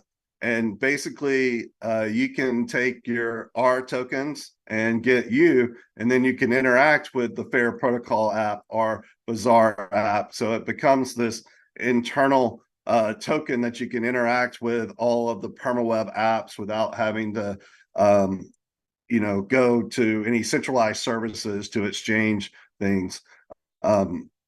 It's also, everything is decentralized. Everything is running within the permaweb, and you can use decentralized services like PermaSwap to be your on-ramp and off-ramp onto the permaweb. And yeah, it's a lot of fun. Definitely recommend checking it out. My name's Tom. I'm founder in residence at Forward Research. I work on the Stamp protocol and the Universal Content Marketplace. And yeah, really excited about the permaweb and the future of the internet. Thanks. Thank you, Tom. Thank you for your time. And I think, yes, let's looking forward to the permaweb. Yeah. Yes. And Michael, I think that is your turn. You can help us to. Yes, yeah. So up next we have Paul, but this is a different Paul from KYVE, not Layer 2 Yes. Labs. Yeah, Paul Brahmas. Sorry if I'm butchering your last name. Please come on, and looking forward to your presentation. Perfect. Can you hear me? Yes, Yeah. loud and clear. I'm gonna share my screen then. Okay. I should be okay. Yeah, so I'm Paul from Kive. Nice to meet you. I'm a head of ecosystem at Kive. So for those who are not familiar with Kive, I will do a quick presentation about what we are building and how we start Kive. And then after I will demo explain some of the use cases. So Kive basically is come from the archive. So we just get Kive. So Kive started as a bounty between Parity Foundation and Arweave. So the bounty was how we can basically import all historical data of Polkadot blockchain into Arweave in a decentralized manner, meaning keeping the decentralized aspect of those data, because if there is only a single man uploading those data, you are not sure the data uploaded on Arweave are correct. So the idea of Kive came, and then after it started to be a company or two co-founders started pitching Kive to other layer ones such Solana, Avalanche, Near, Cosmos, Mina, and so on. And then, yeah, after they received some funding, and we are building since 2 years. We are in mainnet since 6 months right now, but we'll give you a few more details about that in the next slide. So how Kive work? It's pretty easy. For each data stream, we have a data pool, and on those data pool, we have a bunch of a set of validators. So currently it's 50 per data pool. So as you can see on the schema, we can upload like blockchains and the apps data. In fact, we can upload also like any kind of deterministic data So that can be Web3 data, so historical data of blockchain, but also Web2 data, such weather data, carbon credit data, and so on and so on. Just need to be deterministic because we need to execute a function that will say if the data are correct or no. So it's for that. It's only with this kind of data. So in simple terms, how it works. We have a set of validator for each data pool. So let's say we have a data pool for Cosmos Hub. So all these validators will run on their own Gaia node. That will be their data source. One will be selected randomly according to the size of the stake. We will take a bundle of data. So let's say block 1 to 150, upload this bundle of data into Arweave, come back with the hash of the upload into the data pool, and submit this hash to the validators. Because those data are deterministic, no matter how many data sources you have, the data should always be the same. So validators will check if the data that have been uploaded match with their data source. If the data match, the validators will vote. So basically either yes, no, or abstain. If you reach out a quorum of yes, the data is marked as valid and we store the hash on Kive blockchain. If not, the uploader gets slashed. And if the validator abstain, that's have no impact. It can't just be selected to be the next uploader in the next bundle. So to incentivize people to upload data and validate data, we have a process that is called the funding. So basically, someone will fund the pool to incentive the validators and uploaders to behave correctly. If a pool run on a fund, the pool don't stop because we have inflation splitting, but the rewards for the validators and uploader are reduced. So people are less incentive to run a validator on this pool. Currently on our mainnet, we have 4 pools running. So we have Cosmos Hub, Arcway, Osmosis, and Axelar.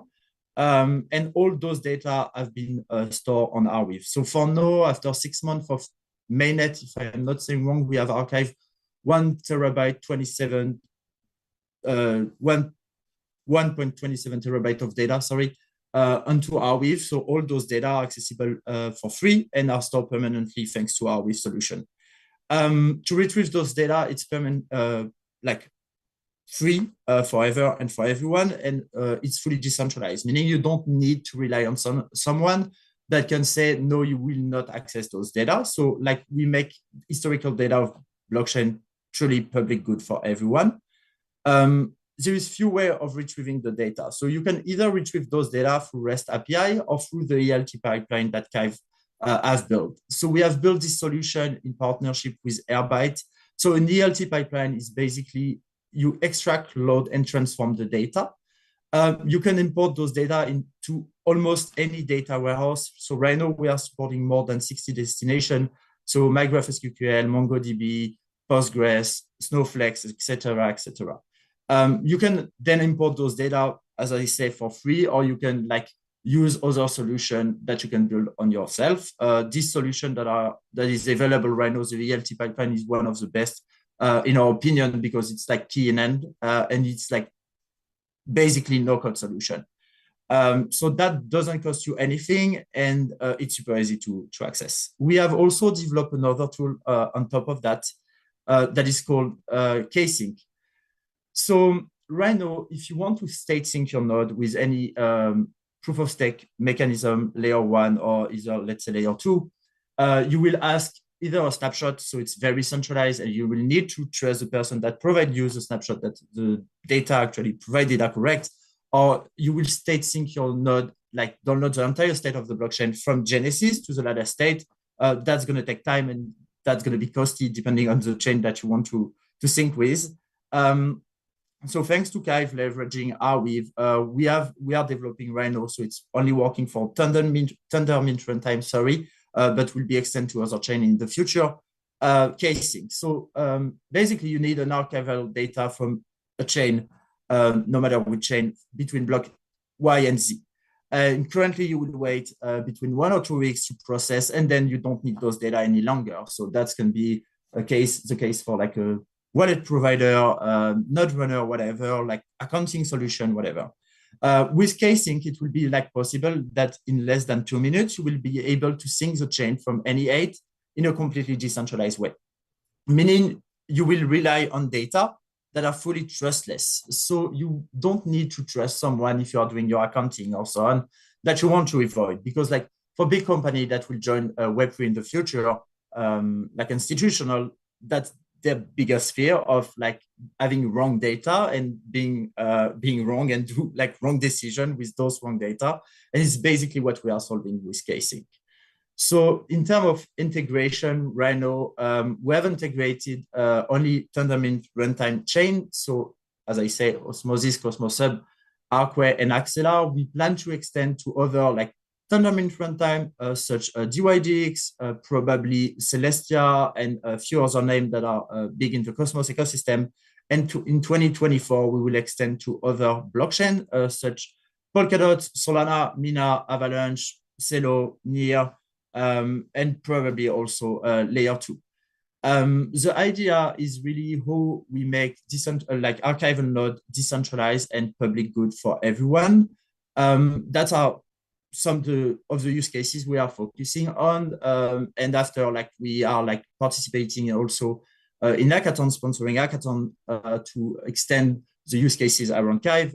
We have some people that have built an aggregator of governance. So basically, it was fetching the data, the comments, so the data of governance that was posted off-chain and validating them in a decentralized way before storing them on Arweave to make sure that those data and those comments from validators on the Cosmos Hub chain were accessible for everyone and permanently for free and forever. So it's some of the use cases that we have. Yeah, that's it on my side. If you have any question or anything you want to implement or use Kive as a source of data, feel free to reach out to us. We are fully permissionless, meaning you can create your own data pool with your own data stream through the governance. We're gonna help you and like guide you through all this process if needed. Don't hesitate to come on our Discord if you have any technical question or check our GitHub. Thank you. Thank you, Paul. Thank you for your time. And I think that is a great speech, and we enjoy it. Yes. And I think next, yes. Next we have the Dr. Senkan Virajit. Sorry, I'm not able to pronounce that, from Babylon. Welcome. Please, Doctor, let's have your presentation. Hello. Oh, I think he's not here. Just wait me a minute and I will call him. Wait.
Okay, he's coming. So wait a minute.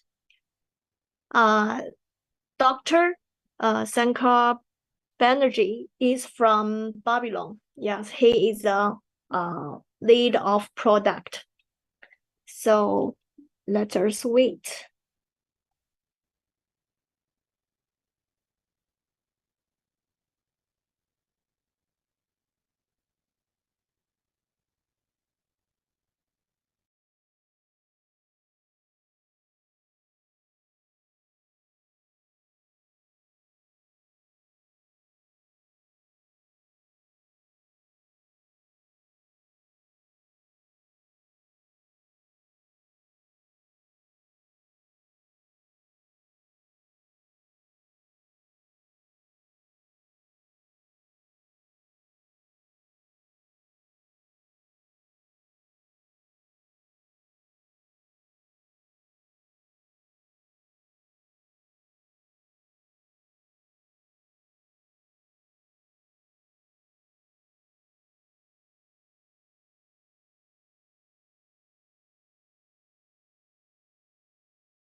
Hello, Dr. Sanka Benjamin. Hello. Hi, how are you? Hi. I'm fine. Yeah, I apologize for this. Like my flight got delayed, so but I'm I'm good to go now. Sorry for that. Oh, it's okay. It's okay. So you can share your screen and give us your speech. Yeah. So the when I share the screen, do you mean like to show my face, or do you mean to show the deck? Show the deck. Yes, I think. Okay, got it. Okay, got it. So I can just go ahead and give the whole talk, right? That's Yes. basically what you mean? Okay, Yeah. cool, perfect. Thank you.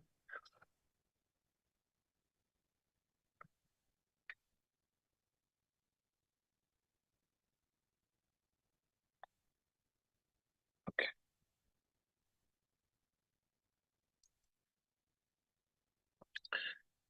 So Yeah. is my deck visible? Yeah, we can see it. Okay. Thank you everyone for having me for this talk. So I'm the head of product strategy at Babylon. At Babylon, we are a team of researchers, builders, developers, and professors. We are mainly based out of Stanford University on the West Coast in United States. And we've been kind of working on consensus protocol design as well as finding use cases for Bitcoin over the last 2 years. And Bitcoin staking is a product we are taking to the market over the next 6 months. What is Bitcoin staking? We are building a dual marketplace for using Bitcoin security to secure proof of stake chains, and in return, giving Bitcoin holders POS yield. So this talk is going to be about the design and our go-to-market strategies. So we are very excited about Bitcoin as an asset class because it's probably roughly 60% of the crypto market cap right now, around 550 billion. And it has some very unique properties for Bitcoin, which helps us to kind of define our use case. So what are these properties? So Bitcoin as an asset class is heavily decentralized. It's the least volatile crypto asset in the crypto ecosystem. It's kind of idle, like there's not that many use cases which has been developed over the years. And unencumbered, the way we interpret is that Bitcoin as an asset class has the least centralized intervention. So if you are building a use case on top of Bitcoin, then fundamentally that use case can actually be very sustainable because it has the least censorship, it's the most censorship resistant platform out there in crypto. So at Babylon, we identified these characteristics of Bitcoin, and we felt that Bitcoin does not have staking as a capability. And we in Babylon are the first to bring staking, which is a security primitive for POS chains, to Bitcoin. I'm going to explain the word staking very detailed over the talk, but just to give you a quick idea for people who are not in the POS system, staking is a methodology by which proof of stake blockchains secure themselves. And this is a methodology which has not been available for Bitcoin holders. So for Babylon, we are trying to bring this primitive to Bitcoin. So if we look at the Bitcoin architecture, right, it's a heavily decentralized trust where the trust is being run by the miners. It operates on this proof of work consensus. And one of the limitations, which probably causes a lot less use cases being developed on Bitcoin, is the limited programmability of the Bitcoin scripting. So in order to kind of overcome this limited programmability, there were a lot of consensus protocols on the proof of stake side, which was built, Cosmos, Polygon, Ethereum. So for us, the way we identify Bitcoin is that it's a proof of work asset. And we are trying to turn Bitcoin into a staking asset where Bitcoin can be staked in all these major POS systems. So why are we so interested in bringing staking as a primitive to the Bitcoin asset class? Because there is a JP Morgan Chase study where they are projecting that the staking market cap over the next 10 years is going to be roughly 300 billion. As of today, the top 10 POS chains have a market cap of 70 billion. And of this, $400 million of monthly rewards are being paid to the stakers. Again, I want to kind of give you a clear definition of staking. Staking is where you take the native token of the POS chain and you lock it in order to get the block rewards on the proof of stake chain. So fundamentally, it is that you're getting paid for offering security to the proof of stake blockchain. This primitive, we are trying to bring it to the Bitcoin holders. So we know that we are heading into a halving over the next 6-7 months, and we think that the Bitcoin holders, whether the miners or the Bitcoin holders, they would like to have more access to yield opportunities. And we think this is like a perfect mapping of the demand which is there in the staking market in POS and the Bitcoin security, the decentralized security, which is there from the Bitcoin asset class. So it's kind of a very good product market fit that you have a very growing demand for security in the POS chains, and you have liquidity from the Bitcoin stakers who are looking for this additional yield. So we at Babylon, we consider our protocol as a two-sided marketplace where we enable the Bitcoin holders to create their stake on the POS chain, and in return, they get POS yield. So let's really kind of talk a little bit more about how this design works, right? So ideally, in a POS blockchain, you use your POS token, and that's like the token is basically having a market price. And what you're doing is you're locking your token to provide security for the POS chains. And most POS chains, they have very defined slashing condition. The word slashing means that if you are, while you're providing security, if you do any kind of bad activity could be signing on 2 blocks at the same height, then you get penalized for this bad activity. So most POS chains, they have very defined slashing conditions. When we come to the proof of work, we know that Bitcoin has a very strong decentralized trust, which is spread over the miners all across the world. And it's being run over proof of work. And it fundamentally does not have this slashing mechanism. So you go and you use the Bitcoin staking algorithm from Babylon. And for the first time, we are incorporating slashing for Bitcoin holders.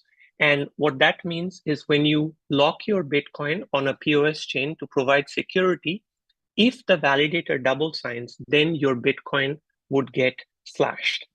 Then on top of that, this is trustless staking. So we are creating this technology where you don't need to use a bridge, you don't need to use our Bitcoin holders, and the Bitcoin holders are giving cheaper decentralized security to the POS chains. So it's the first time we have built this two-sided marketplace, and you can see a kind of a product map that you have the supply coming from Bitcoin, and then you have the demand coming from the POS chains.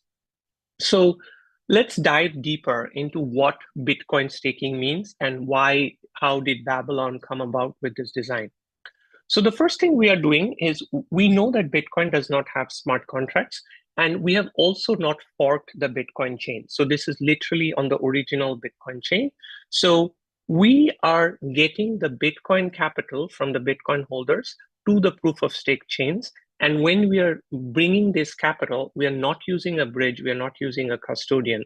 So fundamentally, if you have to discuss Bitcoin staking on Babylon, it's giving you first-class citizenship as the native token on a POS chain, and it's also not using any kind of trust framework. So we're using the same trust framework of Bitcoin and nothing additional to it.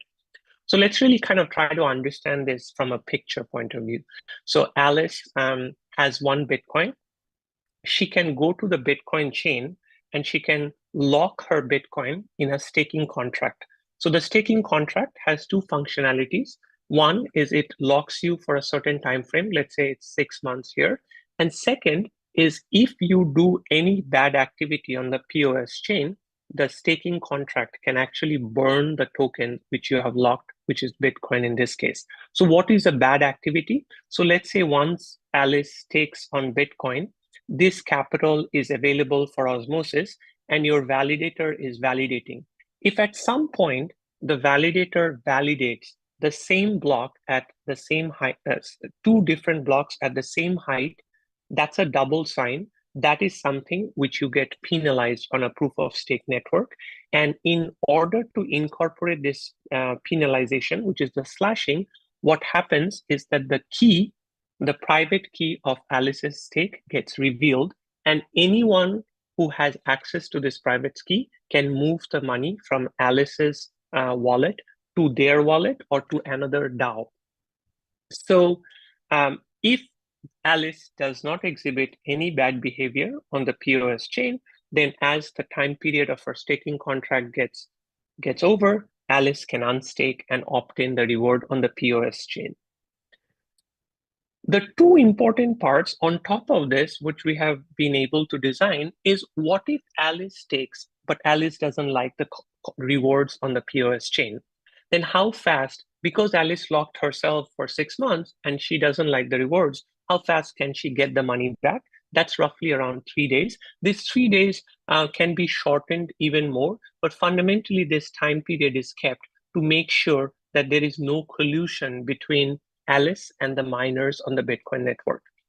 Finally, is this technology specific to one blockchain, or can it be applied to any POS chain?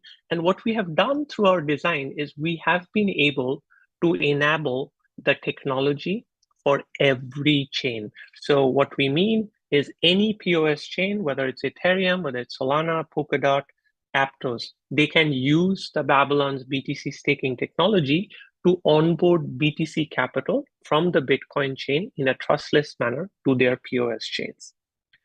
So we have talked about the technology, we have understood what Bitcoin staking is. Because we are heading towards some form of a mainnet over the next few months, we want to give like what is our go-to-market and who are the partners who are helping us take this product to market. So we would identify ourselves as the first two-sided marketplace, which is bringing proof of stake yield from different ecosystems to the Bitcoin holders. So if you imagine that Babylon as an ecosystem is an L1, so we are onboarding the retail Bitcoin from the OKX wallet. We are onboarding the institutional Bitcoin from BitDigital, F2 Pool, and Galaxy. And then finally, we can actually use this Bitcoin to stake and secure L2s and rollups, which are being built on top of the Bitcoin chain itself. The interesting thing of offering security for such a software would be that you get paid in Bitcoin. So there will be a certain amount of Bitcoin holders who would like to just get paid in Bitcoin. And then there would be Bitcoin holders who would like to get paid in the POS tokens. So on the POS tokens, we are planning to offer Cosmos, Polygon, Arbitrum, and other POS chains. And so holistically, we see that we can use Babylon to get Bitcoin yield in Bitcoin on the Bitcoin stack, or we can get the POS yield from the other chains for the Bitcoin holders. So one important aspect of the Bitcoin staking is that we think that we have enabled a lot more than just staking itself. So if you're a Bitcoin staker and you use Babylon, then you can not just secure with your capital one chain, but many chains. So restaking, where you're allowing the same Bitcoin to be staked across multiple networks, that creates a very interesting diversified yield. What if you as a Bitcoin holder, you feel very bullish about an Oracle and you feel very bullish about a POS network? You can choose these two networks to create an yield between using restaking. Finally, it's also a lot more capital efficient because you're using a same capital to secure multiple networks. Fundamentally, the good thing for the POS and the middleware is that they are getting almost the same security as the Babylon market cap. Before this technology was enabled, what happened is each of these chains, they would have their own security market cap, which is based on their own token. But using Babylon, now they can standardize their security. So their own POS security is as good as the Bitcoin stake on Babylon. Finally, the Bitcoin stakers have the ability to participate in the governance of the POS. So the Bitcoin staker would choose the POS network based on what their desired yield capacities are. And the POS network would choose what is a return they would like to give to the Bitcoin staker, and what is a vesting period of that return. So fundamentally, even though Bitcoin has limited programmability, we, through Babylon, have created a lot of advanced utilities for Bitcoin without changing the programmability aspect of Bitcoin. Finally, we talked about the POS network heavily over the last few slides. I do want to talk about a project which Babylon is incubating on top of the Bitcoin chain, and this is a Bitcoin rollup. And what you are doing here is you're kind of pooling your Bitcoin, staking it through Babylon, and this Bitcoin rollup, it's trying to improve the speed of Bitcoin transactions, in turn improving the infrastructure on Bitcoin. And one aspect is they are trying to also bring the smart contract functionalities on top of Bitcoin. So you can think of this product as more like an optimistic rollup, which you see on the Ethereum side, like Optimism and Arbitrum. So generally with these optimistic rollups, the security really comes down to proving the validity of the state transition, right? So what this project is trying to use is they're trying to use the Bitcoin staking platform of Babylon in order to create fidelity in this state transition. So if Babylon is able to create more fidelity for this state transition, what happens is they don't need to go down to the Bitcoin layer. And in the Bitcoin layer, if they have to use that's the latency is around 36 minutes. So whereas with Babylon, they're trying to do it at a lot shorter time scale. So yeah, that's basically the logic. And one aspect we wanted to show is where we have talked about the idea, we have talked about the different protocols which are using Babylon. Now, where are we in the roadmap? So we released our timestamping around February, and then we use a proof of concept in July, and then we use the staking testnet at the end of this year. And once we go to mainnet over next year, our plan is to go more on the data availability and the liquidity marketplace. We consider that security is the first step before heading towards data availability and liquidity. And fundamentally, right now, we have 36 Cosmos chains integrated on our timestamping. If you go to our website, you can actually see that. We have actually had a governance proposal passed through Osmosis, which validated the need for Bitcoin security. And we have released a Bitcoin staking proof of concept in last month's Cosmoverse. So very happy to kind of, stay in touch. This is our Twitter, this is our website. We're also very active on Discord and social media. So if anyone has any questions, very happy to answer those questions. Thank you for listening to my talk. Thank you, Dr. Sankar. Yeah. Great. Thank you. Am I good, or should I need to stay on the call?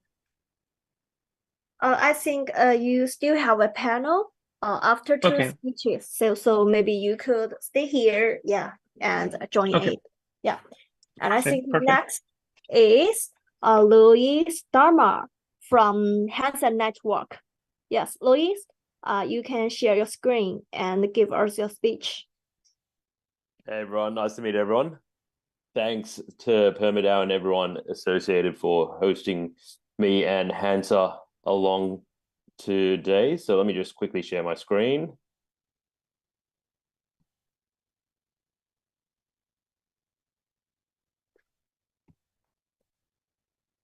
Perfect. Just let me know when everyone can see that. Yeah, sure. Perfect. Look, I know a fair few people, especially in the Arweave ecosystem, have heard a little bit about Hansa, but for those that don't, essentially, Hansa invests, incubates, and accelerates networks that power the future of open societies on Web3. Essentially, we're a crypto native fund, accelerator, and we also have an advisory arm as well, which we spun up late 2022. We were actually first early supporters of Arweave from the funding point of view, and we're always looking at supporting projects that are building truly novel innovations in the Arweave space and well beyond as well, even in the BTC Bitcoin ecosystems as well. So a little bit about, actually, let me just change this a bit. Page. One sec. I think we're missing a slide.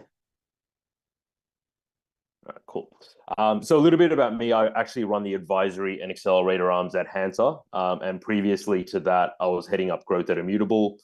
From the strategic sort of point of view, from an advisory point of view, we offer support with access to leading networks of Web3 mentors, leaders, and investors across the leading projects like Polygon, Immutable, Binance, Chain Analysis, and of course, Arweave itself. So whenever protocols need actual acceleration and support when it comes to growth, go to market, we're always there to lend a hand, as well as our funding support as well from our VC. So if there's any novel projects out there listening in, we'd always love to have a chat. Our doors are always open when it comes to any type of support. And today specifically, I wanted to talk about three main things. And it's going to be a little bit more macro than a lot of the technical sort of stuff I know a lot of the other speakers have sort of talked about. But number one, I wanted to talk about, obviously most people know how Hansa is super bullish on the ecosystem as a whole, but I wanted to touch upon my personal story and what about these two ecosystems from the Bitcoin ecosystem and the Arweave ecosystem actually attracted me into Web3 in the first place. Number two, I actually wanted to talk about the second pillar of building out an open society beyond financial access and how that second pillar is actually one of the greatest threats facing humanity right now. And it's actually going under the radar for most people. And then thirdly, I wanted to talk about the crossroads of humanity right now and the opportunity we actually have to rebuild new systems from the ground up instead of propagating the old systems. So I'm not going to bore you with my whole backstory, but I wanted to quickly share why I decided to make the leap into Web3, because it will give a good picture on why I'm so bullish on BTC and the Arweave ecosystems as a whole. After nearly 15 years in Web2, building, investing, and advising many Web2 projects, I came to the end of the road and I was actually completely burnt out. And I came to a really disheartening conclusion. While the Web2 era ushered in many technological advancements, it actually missed a lot of key areas that I thought was super important. At the end of the day, we're in the most advanced time in human history, yet factors like suicide rates were at an all-time high, human fulfillment was down, and global happiness and fulfillment was pretty much stagnant all around in most geographies, which meant there was actual clear misalignment with technological progress and human progress. And that's where my search began for a new solution. And as many of you know, this led me down the rabbit hole and ended up finding Satoshi's white paper and being seduced by the Web3 ethos as a whole. With Web3 tech, it was the first time I actually saw technology and you could actually create true alignment with human progress and technological progress. Web3 for me represents the intersection of technology, philosophy, and economy together. It gives us the opportunity to rebuild systems from the ground up instead of propagating the old systems, which is why Web3 Bitcoin is a lot more than just the new thing. And it's more than just the obvious next wave in technology. It's actually breaking the cycle, and it's the foundations of a new future that we're all trying to build right now, which is why compared to so many other technological revolutions throughout history, the passion within both the Bitcoin community, the Arweave community, and the wider Web3 community as a whole is absolutely incredible and is second to none. We've never seen this kind of passion across different stakeholders throughout history.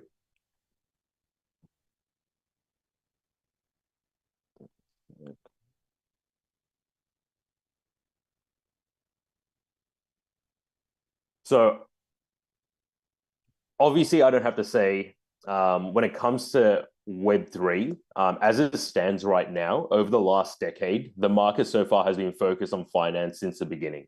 And when it comes to the core pillars of open societies, while financial access is absolutely crucial, there's actually another pillar that needs to be addressed.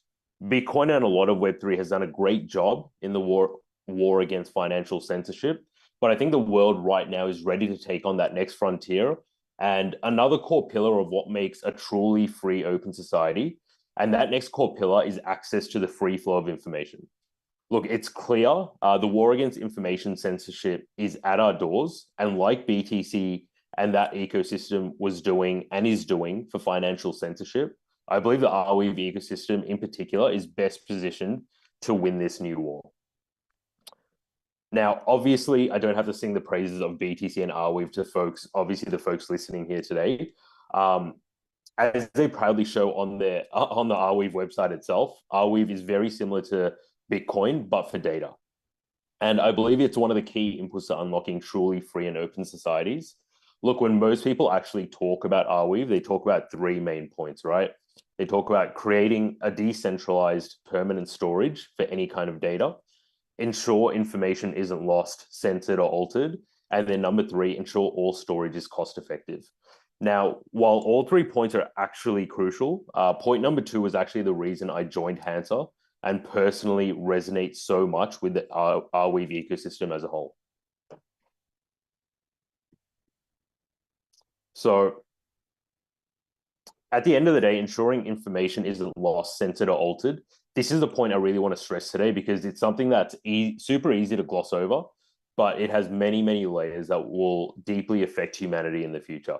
So let me just go into a few examples. I'm sure we've all heard of the stories about the Twitter files and how their internal teams could influence the entire Twitter algorithm with certain biases. This is something I actually experienced firsthand. During my Web 2 days, I got to work super close with the algorithm teams at Facebook and Instagram. I saw firsthand how people's personal biases within the team affected the algorithm. And it was absolutely crazy for me to see how people's beliefs could actually affect the content and information that billions of people using the platform would see on a daily basis. And I really want to stress that point home. I was literally seeing a handful of people in a single room that were dictating the information over 1 billion people would see on their newsfeed every single day.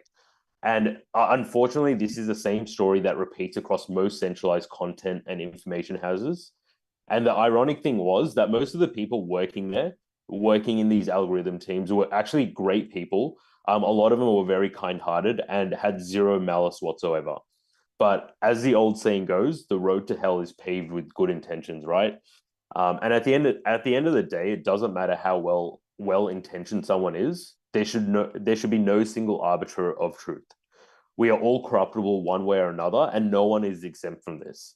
The truth is that when you alter the flow of information, it's a lot more dangerous than most people actually think about.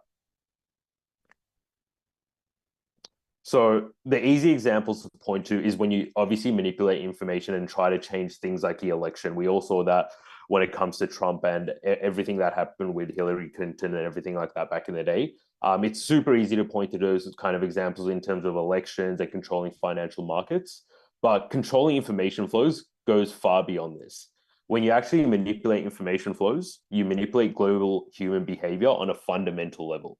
When you distort information, you shape people's perception of reality itself.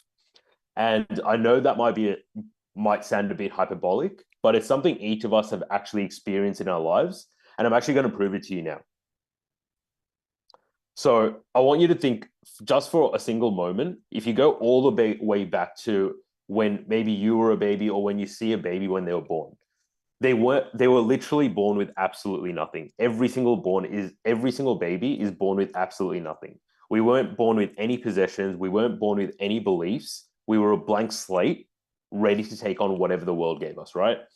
And I don't think any of us were born vegetarians or meat eaters. None of us were born already being Catholic, Hindu, or Christian. None of us were born left-wing or right-wing. None of us were born with political ideologies. We weren't born with any beliefs at all.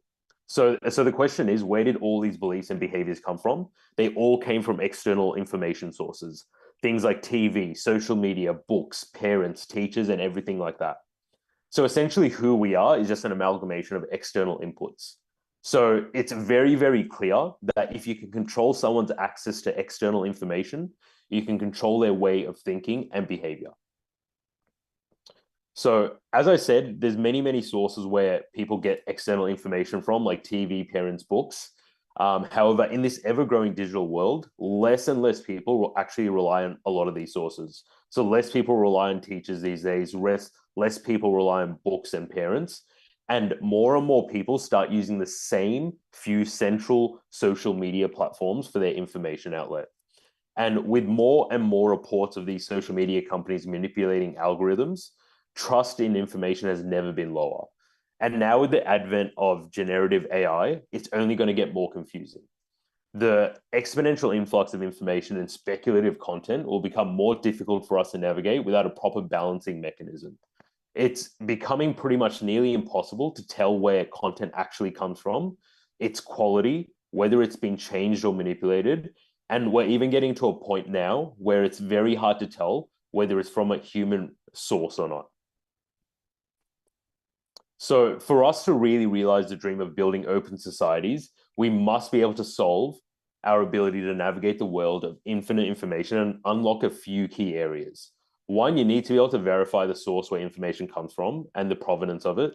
You need to be able to check if that information has been changed in any way. You need to be able to create reputation-based systems to filter information based on merit rather than biased algorithms. And in a world of infinite information that is actually speculative, ultimately, we need to bring trust and transparency to information we consume. So thankfully, this is why I'm so passionate about supporting anything I can within the Arweave and Bitcoin ecosystems, because I truly believe it is one of the front runners solving these problems at a root level. And if there's anything I want to leave with everyone here today, and I know everyone here is super passionate about the ecosystem, but at the end of the day, do not underestimate the part you're playing in society right now. The next 10 years may dictate the next 100 or even 1,000. And it's a lot more important than making a few degens rich or retiring early. Alongside financial censorship, solving information censorship is part of solving humanity's biggest problems on the root level. So as I stand here today, talking to everyone here, I could not be more proud to be a part of this incredible community from all over the world to solve these incredible problems together. I truly believe building the future of open societies, this is a core group of people that are actually at the forefront of that. So I cannot wait to work alongside each and every one of you as we build the foundations of the next era of humanity. And lastly, of course, for those that share this vision and are building within the space, the Hansa team has its doors wide open. So come check our website, www.hansa.network. Follow us on our Twitters, Hansa_network. If you want to follow me, Louis_Dharma. If you're building anything in the space, if you're doing anything novel like that, if you need funding support, if you need strategic or advisory support, we're always welcoming you with open arms. So that's all from me. Thank you so much. Thank you, Luis. Thank you for your time and thank you for your speech. So next, here will be the last guest speech from Bollet Crypto. And his name is Bobby. So Bobby, are you ready to give us your speech? Yes, I am. Okay, thank you. So let me share my background. I hope all of you can hear me.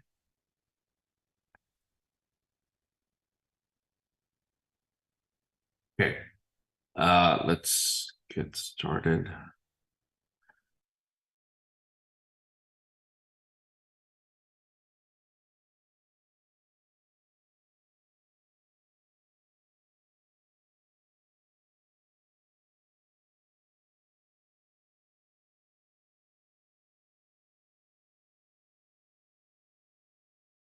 Most important question, popular questions people ask. For example, at a speech at a conference, who owns Bitcoin? If this were a live event, many of you would raise your hand. But another way to think about it is who truly owns their Bitcoin, right? It's not just a matter of owning Bitcoin as an asset, but who actually takes ownership as opposed to having it stored somewhere else. What is ownership? This is a topic where it's a very simple topic. Very few people talk about it, but it's very, very critical in the age of digital currencies and online transactions. Here's why. So in terms of ownership, money started with physical ownership. I'm talking about physical goods, whether it's coins and gemstones, whether it's jewelry, commodities, rice, grain. Historically, value is in the physical good itself. Okay, and today, money is mostly entitled ownership. Okay, this is a big contrast to the historical situation. And what is title ownership? Well, it's really about money and fiat money and accounts being tied to your identity. So these days, ownership is no longer about holding something in your hands, but rather it's about your money in bank accounts, whether it's online payment systems like WeChat, Alipay, Venmo, PayPal, or banks, stock brokerage accounts. Everything is titled to your name, even real estate, even cars, automobiles are all titled to your name. So with fiat money, what are the problem and risks? So for example, fiat money, the most important thing that happened this past year is the run on the banks. So is your money actually in the bank? With a fiat money system in title ownership, the money you have in the bank is actually not in there because the whole system is built on the fact that the money is being lent out to other borrowers. That's how the fiat system works. By definition, your assets is someone else's liability. So this is a scary concept that hopefully does not cross over into cryptocurrency. And number two is, can you get your money out, right? So for example, earlier this year with the run of Silicon Valley Bank, Signature Bank in the United States, a lot of people went to their branches, ATMs, and try to get their money out. There were long lines queuing. And this is no different than about 10 years ago when the first banking crisis in Cyprus happened, when the state bank collapsed and people were trying to get their money out of the Bank of Cyprus. So can you get your money out on time? So the issue with title ownership is when identity is involved. So when you have an account, a bank account or a stock brokerage account, or even owning real estate, you actually don't have control over the actual asset because someone else is a judge and someone else has control. And this is a concept that, it's a simple concept, but people don't think enough about it. Okay. So what about cash? Do you control your cash? So people think, oh, with cash, at least I control it. Yes and no. Yes, it's cash, you control it. But what you don't control is the value of the cash. Because if you think about cash, what's important is the value of it. So if the value goes out the window, such as in inflation, hyperinflation, then it's really not worth anything. And we have 4 examples, very famous examples. We have the Deutschmark, the pre-World War Deutschmark, Germany. We have the Zimbabwe dollars, on the bottom left, 100 billion Zimbabwe dollars through hyperinflation is not much at all. We have Venezuela, the Bolivar went through hyperinflation just in recent decades. And then, of course, in India, they can arbitrarily ban the rupees. This happened about 10 years ago, banning the 500 to 1,000 rupee notes. So even if you have the paper notes, the government can arbitrarily take the money away, take the value away, and you don't have any money, so to speak. So therefore, controlling Bitcoin, controlling your custody of Bitcoin is super important. And the real question is, how do you have your Bitcoin, right? So owning it, merely saying that you own Bitcoin is really not enough. It would be really more important for you to have control over it. So let's talk about how most people own their Bitcoin. Most people have their Bitcoins on exchanges, and we know exchange platforms can get hacked. That happens routinely. More importantly, here's the second thing, which is your exchange account. The account that you have on exchange can get hacked. Now, this is distinctly different than the exchange getting hacked, but rather your specific account might get phished, might get hacked, and people can steal money from your account as opposed to stealing money from the broader exchange itself. So this is a very important risk factor to be aware of. And third, the platforms itself, even if they're not hacked, they can go insolvent due to mismanagement and all that. And we're seeing, very clearly through the trials of SBF and FTX in the recent weeks, okay, about how they mismanaged the funds and became insolvent. All right, so the critical lesson here is with digital currency, you can do this, which is to finally self-custody your assets, to finally self-custody your Bitcoin, okay? Again, this lesson is simple. But what's hard is for people to actually follow through. I think if you ask people in general, they all know this, but it's very, very difficult for everyone to follow through. There are many ways to store your Bitcoin, to store your digital assets. Okay, and here are examples of very common ways: custodial platforms versus self-custody. So first of all, the big separation is: do you store it yourself or do you store it on a platform? And then, of course, we advocate for self-custody. And if you self-custody it on a wallet, then there's a notion of hot wallets versus cold storage. Hot wallets are things that store your coins on a device, whether it's a mobile phone or computer where it's running. The keys are on the device itself, and the device can be connected to the internet. Whereas cold storage, the private keys are offline on a different device, and that is not connected to the internet, and that's why they call it cold storage. And of course, what we advocate for is for you to self-custody your Bitcoin and digital crypto, and for you to use cold storage. So here's an example of a very popular and typical use case to use cold storage self-custody. But is it that simple, right? So the question is does this picture encapsulate the whole situation? And if you zoom out a little bit, you realize it's not necessarily the case, because complexity is the enemy of safety. Is your crypto cold storage solution simple enough to use safely? So now let's zoom out. What does it look like? Well, in reality, the simple device is not the full picture. You have cables, you have power sources, you're connecting to computers, you may have firmware updates, you may have mini programs running on your device. You definitely will have recovery seeds, recovery words written on pieces of paper, 2 or 3 copies, and it's poor handwriting. You might write it wrong. You might write the words out of order. And where do you store these recovery words, right? So what appeared to be a very simple and secure device turns out the full solution is anything but simple and secure. Okay, so this is where our complexity causes failure. Okay, so for the most part, I don't recommend this solution for the vast majority of people. There are people who can get this done well, but for most people, this is not the suitable approach, in my opinion. So what is the solution? The solution is to find a safe and easy cold storage, something to the level where you can use safely with your technical know-how.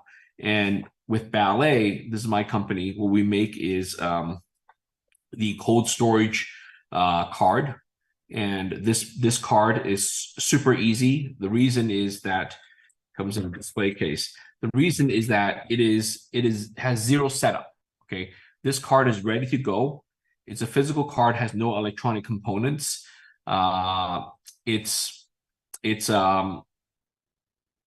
there's no updates required, no firmware updates, and it's all metal, and there's 0 parts. It's really designed for 20 years. It's probably the only cold storage device that's designed for 20 years, where if you put cryptocurrency on there, Bitcoin on there, in 20 years, you can be assured to have access to it and not be stuck in rotting technology and so on and so forth. Okay, and it becomes a bearer asset, where it allows you to take digital cryptocurrency and turn it into bearer asset so that you could use it anywhere and give it to people. We also offer an app ecosystem. So the Ballet Crypto app is a companion app that allows you to use your device, monitor, track the balances in real time. So you can store the card away safely in a safe deposit box or bank vault, and then you can access and see the balance and add to it anytime you want. It has multi-currency support, NFTs, over 1,000 different kinds of coins and NFTs. And it also offers secure air-gapped signing in case you really want to take it to the extreme and not even trust the device that you load the card on. Okay, so with Ballet, we finally have a solution that is safe and easy cold storage, allows for self-custody for everyone. Okay, so the real lesson is avoid the mess. Okay, when people think about cold storage, think about self-custody, and they think of these solutions, these physical small devices that are electronic and have backup and recovery phrases, that's all good. if you know how to use it. But however, when you misuse it or don't know how to use it, it creates a whole mess and actually it actually causes people to lose coins. And this is the real thing to avoid. Okay. So want true safety, keep it simple, right? You know the expression KISS, keep it simple. Self-custody cold storage, physical bearer asset, durable and long-lasting, no electronics, no cables, no firmware updates, and all in the name of preventing user mistakes. And that's what Ballet is about. All right, so Bitcoin is the future of money. And what's unique about this future of money is that you can actually self-custody it. And obviously, we preach it in this age of Bitcoin.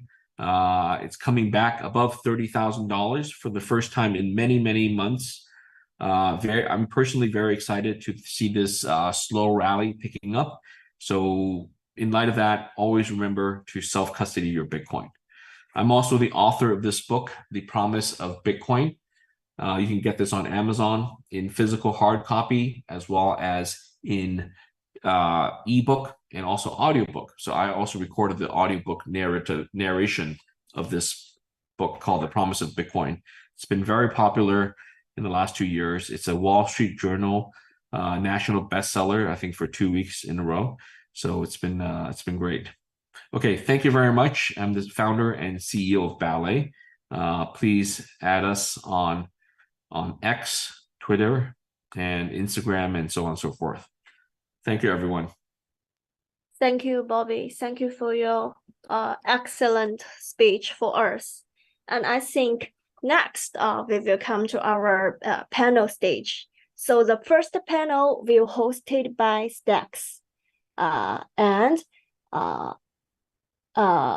Bobby, Sankar Banerjee, and several OGs will be the guest. Okay, so let us just have a 3-minute break, and we can go on. Okay.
Hello, everyone. Sorry for Hello, the brief. everyone. It's time for our panel. Yeah. So I think, yeah, Andre, Do you, do you yeah, make do you make our video? Do you make our video like? Should we show our face or? it's okay. It's Okay, all cool. is okay. Yeah, you can decide it by yourself if you want to show your face or not. Yes, because I will share my screen, and the screen will tell people the panel's topic and the person message. Okay, I think we can start. The panel is hosted by Andre Serrano from Stacks. Yeah, and I think you can just start the panel, and maybe Paul Stock from Layer 2 Labs will come to our panel 5 minutes later. Yes, and you can start it now. I think, yes, I will move my mic to you, Andre. You can host. Great. Hello, everybody. Can you hear me okay? Yes. Great. All right. Well, thank you all for joining today. My name is Andre Serrano. I am the product lead at the Stacks Foundation. I just want to give a quick shout out to PermaDAO and the Arweave community for hosting this panel today, all around Bitcoin. We have a really exciting group of panelists here today, and we're going to talk about a range of different topics. So my panelists, as was mentioned previously, we have Paul Stork, founder of Layer 2 Labs, who I assume will be joining us here shortly. Bobby Lee, founder and CEO of Ballet Crypto. Dr. Sanka Banerjee, the product lead of Babylon, and Albert Liang, CEO of Bitcoin Startup Lab. All right, everyone. Well, I think it would be great if we could start out with some brief introductions. Bobby, since you're first on the screen, why don't you go first? Yeah, hi everyone. Good evening. My name is Bobby Lee. I'm the founder and CEO of Ballet. So I've been in crypto for over 12 years, since early 2011. Ballet is my second rodeo in this in the crypto sector. I most famously started BTC China, the first Bitcoin exchange in China, and exited about 5-6 years ago. And so been running Ballet since then. And so I'm very passionate investor and hodler of Bitcoin. So the reason I created Ballet was to make cryptocurrency truly easy for everyday people. So we came up with this non-electronic approach to storing Bitcoin and digital currency on a card that's simple enough for people to use without having to go through a complicated setup process. And I'm looking forward to the next bull run. Looks like it's coming up in the next year. Fingers crossed. Yes. Okay. Dr. Banerjee, you're up next. Yeah, sure. So hi, I'm the product lead at Babylon. So I'm going to show my face. So I just have to say that I just came off of the Stacks blockchain at London. So I saw Andre and they did a great job. So super excited to be on this panel. So I am leading the product strategy at Babylon. So Babylon is founded by Dr. David Say, a famous cryptographer at Stanford. We're trying to bridge the Bitcoin world with the POS world. And before Babylon, I was a Cosmos developer. Kind of worked, my first project was Thorchain. Post that, worked on a few more projects like Osmosis, Nibiru Chain. And David made me at one of the other products. And he said, like, like we're trying to do something very big in terms of like building yield potential for Bitcoin holders. So I kind of felt very excited about the vision. I also was kind of very inspired by Stacks for a long period of time. So I thought that it was a great opportunity to kind of build this product, and very happy to be on this panel. Awesome. Thank you. And yeah, definitely glad you were able to attend. So you had a great panel there also.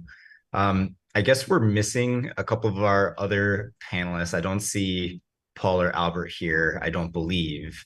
So I guess we can go ahead and get right into it. Bobby, I wanted to send this first question to you. There's been a ton of innovation and experimentation in the Bitcoin ecosystem happening right now. I'm hoping you could just help to set the stage for people who may be watching this right now. So can you maybe start by talking about just what's the current state of the Bitcoin ecosystem from your perspective, and what are some of the innovations that have happened over the past year that have really stood out to you? Yeah, so Bitcoin, to be honest, for most people has been boring for the last decade. Bitcoin, it was the grandfather of all cryptocurrencies. Started in 2009. It came out. It didn't come out with a bang, right? It came out in silence. The white paper came out in October. We're celebrating the 15th anniversary of the white paper next week, on Halloween of 2008. And of course, the very few people in the cypherpunks community, saw the white paper, read it back then. I was not part of that community, so I did not read it until 2011. And then Bitcoin came out running on a node in 2009 by Satoshi, and it got a few people involved. So it really came out in silence, and only through strong fundamentals that Bitcoin stuck around and became the behemoth. And even today, Bitcoin is not as big as people think. It's only a few $100 billion worth. It's not even, it has crossed $1 trillion in value in the past, but today it's back below $1 trillion in value. So I was recently reminded of this, and I'm like, wow, Bitcoin has come such a long way in the last 14 years, but the reality is it's still stuck under $1 trillion. That's why I think the next rally will take it out of $1 trillion worth. And it's been boring in the sense that Bitcoin has not allowed for smart contracts, has not allowed for a lot of the cooler things that have been built on top of, let's say, Ethereum and other smart contracts and other main chains. So we've certainly seen a lot of innovation in the ERC or the ETH landscape in the last 5 to 8 years. And only in the recent 2 years, in 1 to 2 years, we've seen the emergence of ordinal protocols. And now we have NFTs on Bitcoin. Now we have tokens on Bitcoin. So it's getting a little bit exciting. But at the same time, it's what I consider to be very moderated growth. And the reason is fundamentally, as a Bitcoin hardcore person, I still believe the most important use case for Bitcoin is as digital money, as a store of value. It's used in transactions. That's great. But to me, the ordinal stuff is kind of like using gold as jewelry. As people know, traditional money was gold. Gold has been humanity's money for thousands of years.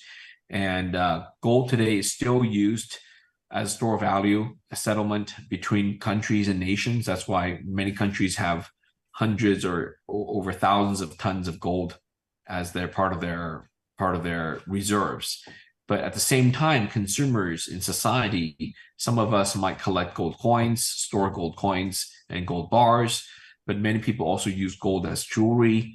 So ordinals, I see that as a good analogy, using Bitcoin, Satoshis, and so on as ordinals. Anyways, that's sort of captures my thoughts on Bitcoin lately. Yeah, I really like that analogy. It's really interesting. And I mean, you mentioned that Bitcoin is boring, but that has been by design, right? By design, yes. We want our money to be boring because it is stable and predictable. And so it's really great to see, to your point, new use cases like ordinals emerging that can provide some additional functionality on top of a really robust sort of foundation that is Bitcoin.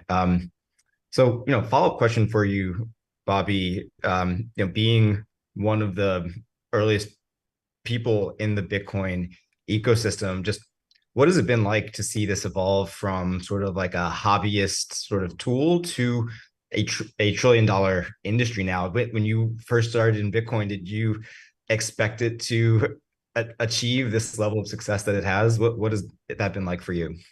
Yeah, I from the very early days, my brother and I, Charlie, we were discussing and trying to predict how successful can Bitcoin be.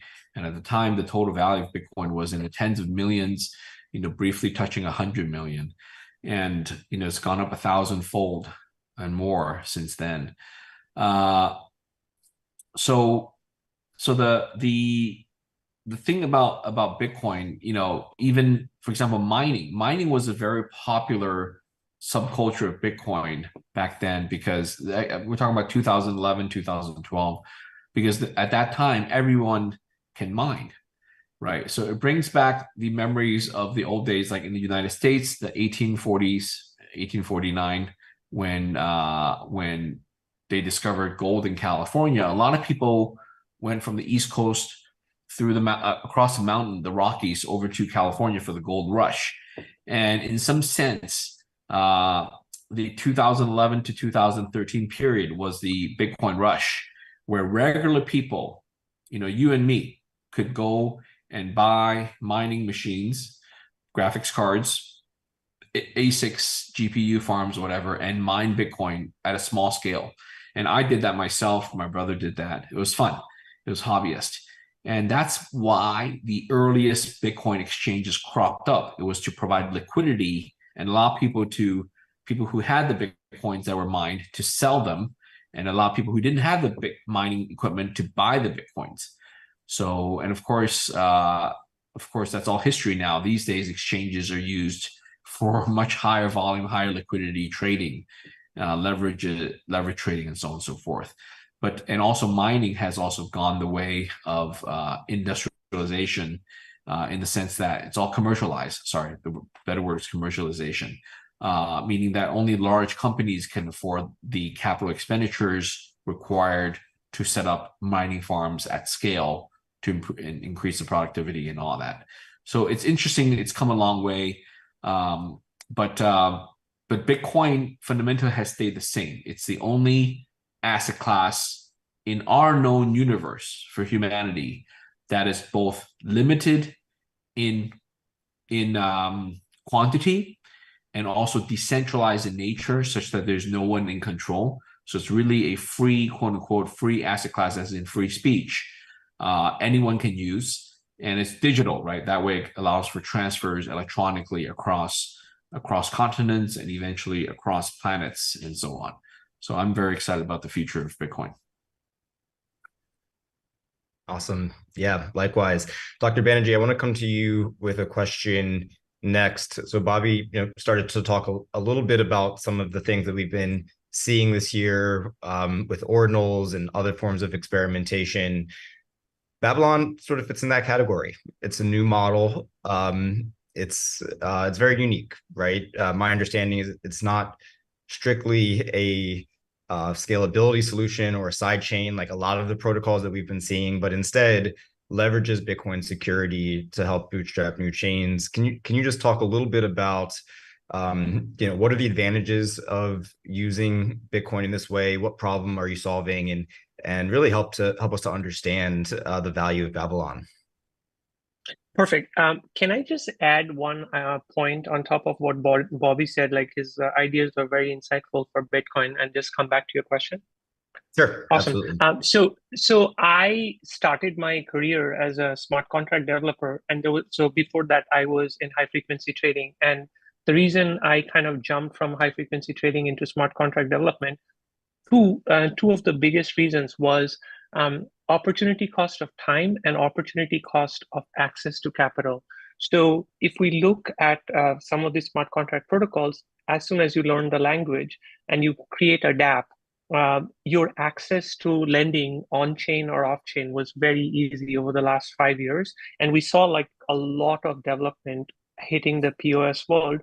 So one aspect when I look at the Bitcoin itself, and I see a lot of new applications like ordinals, stacks, is I see that we're really hitting one of the core user bases of crypto, which is developers, right? And so the more we make things attractive for developers in order to come up with new ideas, implement them, as well as get access to capital, we will see a tremendous amount of innovation on top of Bitcoin. Because to me, that's something which I got super excited that, hey, do I build my career just writing smart contracts, or do I kind of work at the interface between the POS and the the Bitcoin world. And Babylon was like the perfect product for that, because in case of Babylon, one of the things, like Babylon right now is an L1 on Cosmos, but we are also in the phase of enabling the EVM side of that L1 so that it's much more interoperable with the EVM chains. So the big thing which we found inside Cosmos, and as well as some of these other non-Cosmos chains, predominantly Polygon, is a lot of times in order to bootstrap a new application, you launch your own token and you expect the market speculation to kind of help you in securing the chain. So if the market thinks it's a good product, the token goes up, that improves your security, it gives you a runway to build the use case for the product. Now, because we, of course, landed up in, I would say, a much prolonged bear market, what happened is the market does not seem to speculate on new tokens as easily as it used to do in the pre-lunar days.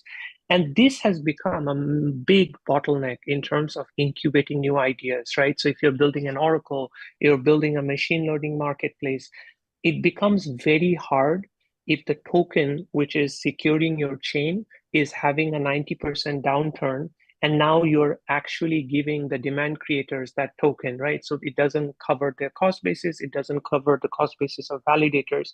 So for us, we saw that the Bitcoin holders have a lot lower cost of capital. Like you can actually give 2% interest APR in terms of a month, annualized return.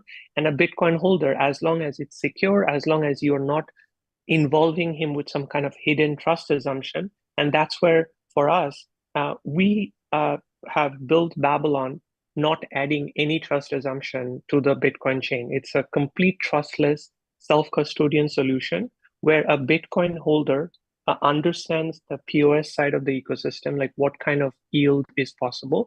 And then he goes and locks the Bitcoin on a staking contract on the Bitcoin chain and makes this capital available for the POS network, right?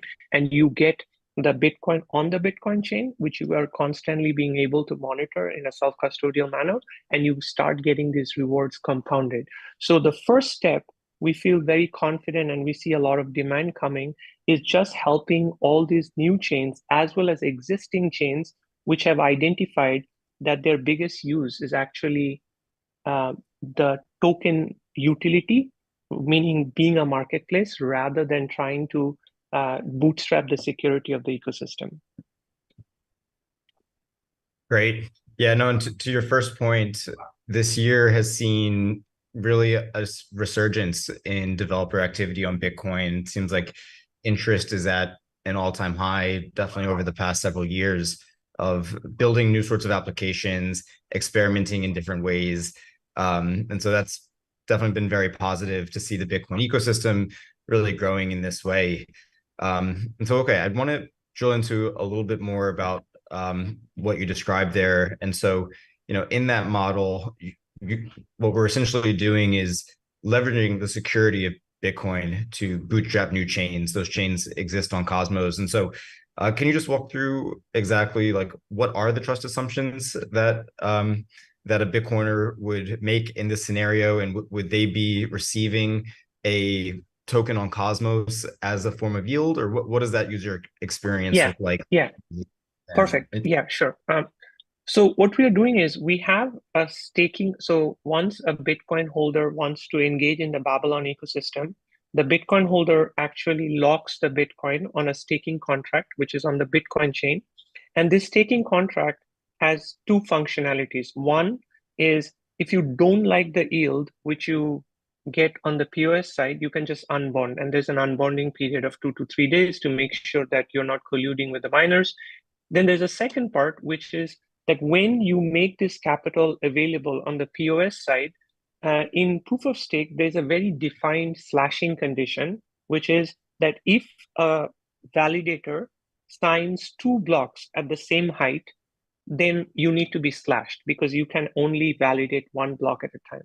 So this slashing criteria has been, we have used advanced cryptography to emulate this slashing criteria back to the Bitcoin chain. So the way we think about this is anytime the validator to which you have allocated the Bitcoin capital, he double signs, means he signs 2 blocks at the same height, the private key of that staking contract gets revealed. Now, anyone who has access to this private key can move the capital from the Bitcoin holder to their address or to whatever they want. So whoever gets hold of that private key, they can actually take that capital. And by taking that capital, that's how we enable the slashing mechanism to the Bitcoin holder. Got it. Okay, thank you for that description. That's very helpful. And can you talk about just what is the current state of Babylon? Like how is development going? Are there and when do you expect to see sort of the first chains launching using this new security model? Yes. So we have actually we have released like an MVP of the staking, like how the staking should look. That was released in a native conference of Cosmos called Cosmoverse last month. So it's actually we're going to make it public. We're going to do some tutorials of it. We already have some subscriptions on our website. So the next step for us is that we are planning to go on a testnet by the end of the year, where actually people who are validators, they can actually come in and they can try to get some Bitcoin, as well as they can get the proof of stake rewards. And our incentivized testnet is being planned around the halving next year. So the immediate chain which we are bootstrapping with the Bitcoin staking is actually the Babylon chain itself. So we will expect Babylon to be fully secured by Bitcoin. But on top of that, there are some chains like Osmosis, which has passed a governance proposal, kind of confirming the need of Bitcoin security. Osmosis is like the biggest DEX on Cosmos. And then there is an AWS marketplace called Akash, which is also very interested in the Bitcoin security. These are two existing applications. There is an application which is trying to bring native Bitcoin back to the Cosmos ecosystem. It's called Nomic, and they are trying to secure their bridge using Bitcoin staking. So these are some of the activities inside Cosmos. And outside of Cosmos, Polygon 2.0 is very excited to kind of align with Bitcoin staking, because they see like there's an increase in security to their whole 2.0 vision. So we are also working on integrating them as the first few chains live. Awesome. Well, yeah, I know that there's a lot of Bitcoiners in the Cosmos ecosystem, and I'm sure many of them would be very excited to hear about this sort of project. I just want to sort of emphasize some of the things that you've said, which are that you really are unlocking the ability to have yield for Bitcoin without any additional trust assumptions, making Bitcoin productive, which has been which is in contrast to the current state of how Bitcoin has been, which is really just sitting on cold storage, sitting idle. And so I'm also very excited. And so just on top of that, I think we are also enabling the restaking ability, meaning that for the same amount of stake, you can actually secure multiple chains, which hopefully increases the yield potential for the Bitcoin holder. Yeah, it makes a lot of sense. Bobby, okay, I want to zoom out for a little bit, go back to some of the broader innovation that we've been seeing around Bitcoin. Some of the examples are around ordinals and BRC20s that we mentioned. There's been a little bit of debate about, is this good for Bitcoin? Should Bitcoin be able to support, quote, shitcoins on Bitcoin, or is this a distraction or a waste? Where do you fall on this debate, and how do you think about these new sorts of protocols and primitives that are launching on the Bitcoin L1? Yeah, the notion of the word protocol is basically it's running something else on something more fundamental, right? So think of in computer networking, TCP/IP protocol, or IP protocol running on top of the base layer 1 link layer. So my point is, does the Ethernet wire, back then it was all wired Ethernet, right? These are all wireless. But does the Ethernet wire, or even the wireless 802.11 system, does it care what content and what transactions you're running over it? And the answer is it should not, because it was designed to allow this data to go back and forth. And whether the data is a movie such as Netflix, whether it's pornographic stuff, whether it's just email data, whether it's a file attachment, whether it's image as a JPEG format or PNG format, it's all running on this protocol. It shouldn't matter. So my point for Bitcoin and ordinals and BRC20 is, if Bitcoin is designed sufficiently well and there's global buy-in in this version of Bitcoin, by the way, which is running as a protocol on top of the internet, right?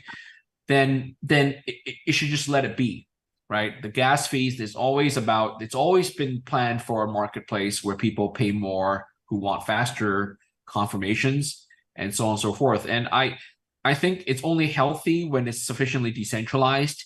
And the fact that creative people have thought up, ordinal protocols, BRC20, shitcoins, whatnot. It's all in the eye of the beholder. Whether something is a shitcoin or something is an awesome token, right? So it's always in the eye of the beholder, and I just let it be. I don't worry too much about it. To me, it's kind of like the people who collect gold coins. Are they upset that other people are melting down the gold coins and turning it into jewelry, or even plating it, gold-plated stuff, or even they put it on food, right? You have gold flakes on food that people are just ingesting and then passing through their bodily excrements and being flushed down the sewer system, right? Is that a waste of gold? Or is that even right to eat gold and shit it out, so to speak? So it is what it is. Just let it be, right? So however way people want to use their Bitcoins and Satoshis and Sats and spend it or not, or collect it because they have a special ordinal SAT number, then so be it. I'm not too worried about it. Yeah, Bitcoin was designed to be a neutral network, and as long as the users are following the protocol consensus rules, then it should be valid, right? And it's maybe not up exactly. And then, for example, one day the majority of the world, through hard fork or whatnot, think that, the Bitcoin protocol should change, should disallow things, or allow some other things, whether it's block size or whatnot, then that will be the new consensus rule. Until then, this is the consensus rule, and this is what it allows. Right. And that is one of the great things about Bitcoin, is that you always have the option to opt out, right? If people agree with the way that it's being used, you could try to do a hard fork, or have some ways to opt out of the system. Yeah, and then by the way, just historically, there's already been a handful, half a dozen of other, quote unquote, successful Bitcoin forks out there, right? So if you don't like this version, you can use any of the other versions, create your own version. That's right. Okay, question, I guess, for both of you, whoever wants to take it, but I'm curious,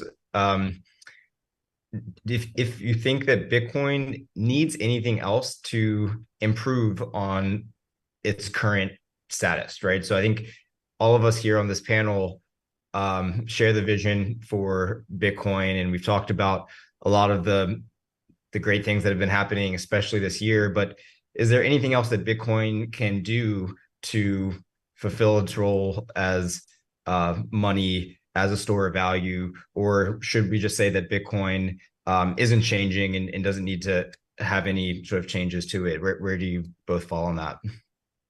Maybe I can go first. So Bitcoin is a thing, right? It's not a lot. It's alive in the sense, but it's not self-aware, right? But if it were self-aware, you ask it, it's very neutral, right? Bitcoin was created by the inventor Satoshi Nakamoto, and it was created to serve a purpose. And a lot of times, some inventions do serve their purpose, some don't serve their purpose and fail. But in this case, I think it is serving its purpose. It's become a dominant global payment and store of value on the digital realm, right? It's, even though it has not crossed $1 trillion yet, but at several $100 billion, it's by far the most successful digital currency in humanity. So in that sense, it's already won.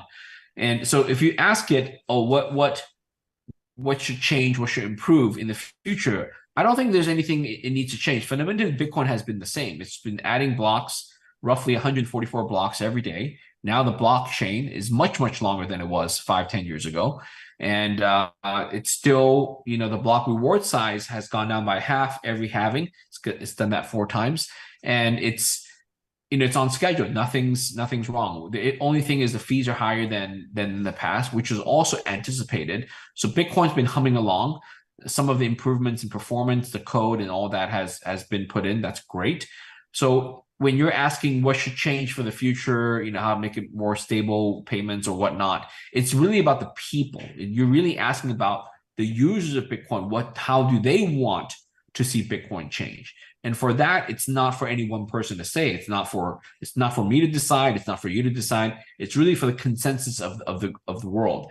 And one thing about people who like Bitcoin is what you said earlier, very important point, is it's good to be boring. It's good to be slow. It's good to be non-changing, right? Because in the end, for something that's storing value as money, you don't want it to upgrade new versions and have all these fancy whistles and features, right? So in that sense, I think a lot of us hardcore Bitcoin supporters, we don't want it to necessarily change so fast. So I know there's a viewpoint that the more developers, the better. But in some ways, if something's working, why break it? Why change it? So that's my perspective. No, I think, yeah, Bob's the point was very well taken. I think my objective of the developers looking at the Bitcoin was not really to change it, but was more like, hey, let's just be more knowledgeable about what exists in terms of like state of art.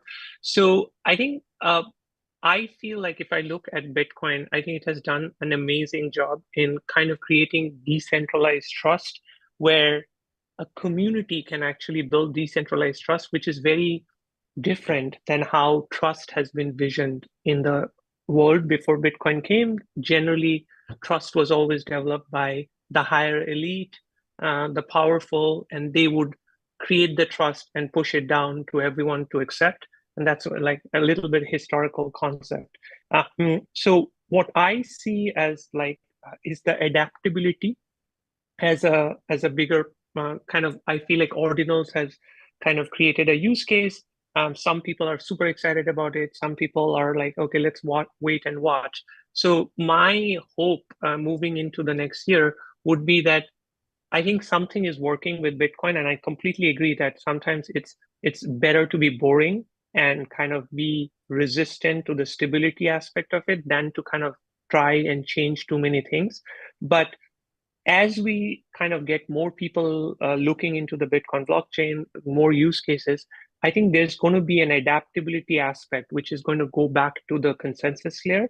Now, whether that happens over the next 5 years, 10 years or something, that is something which I feel would be very exciting. Because for me, I think Bitcoin, more than a payment, it's actually a trust network. And how people commoditize that trust network would be very interesting to see.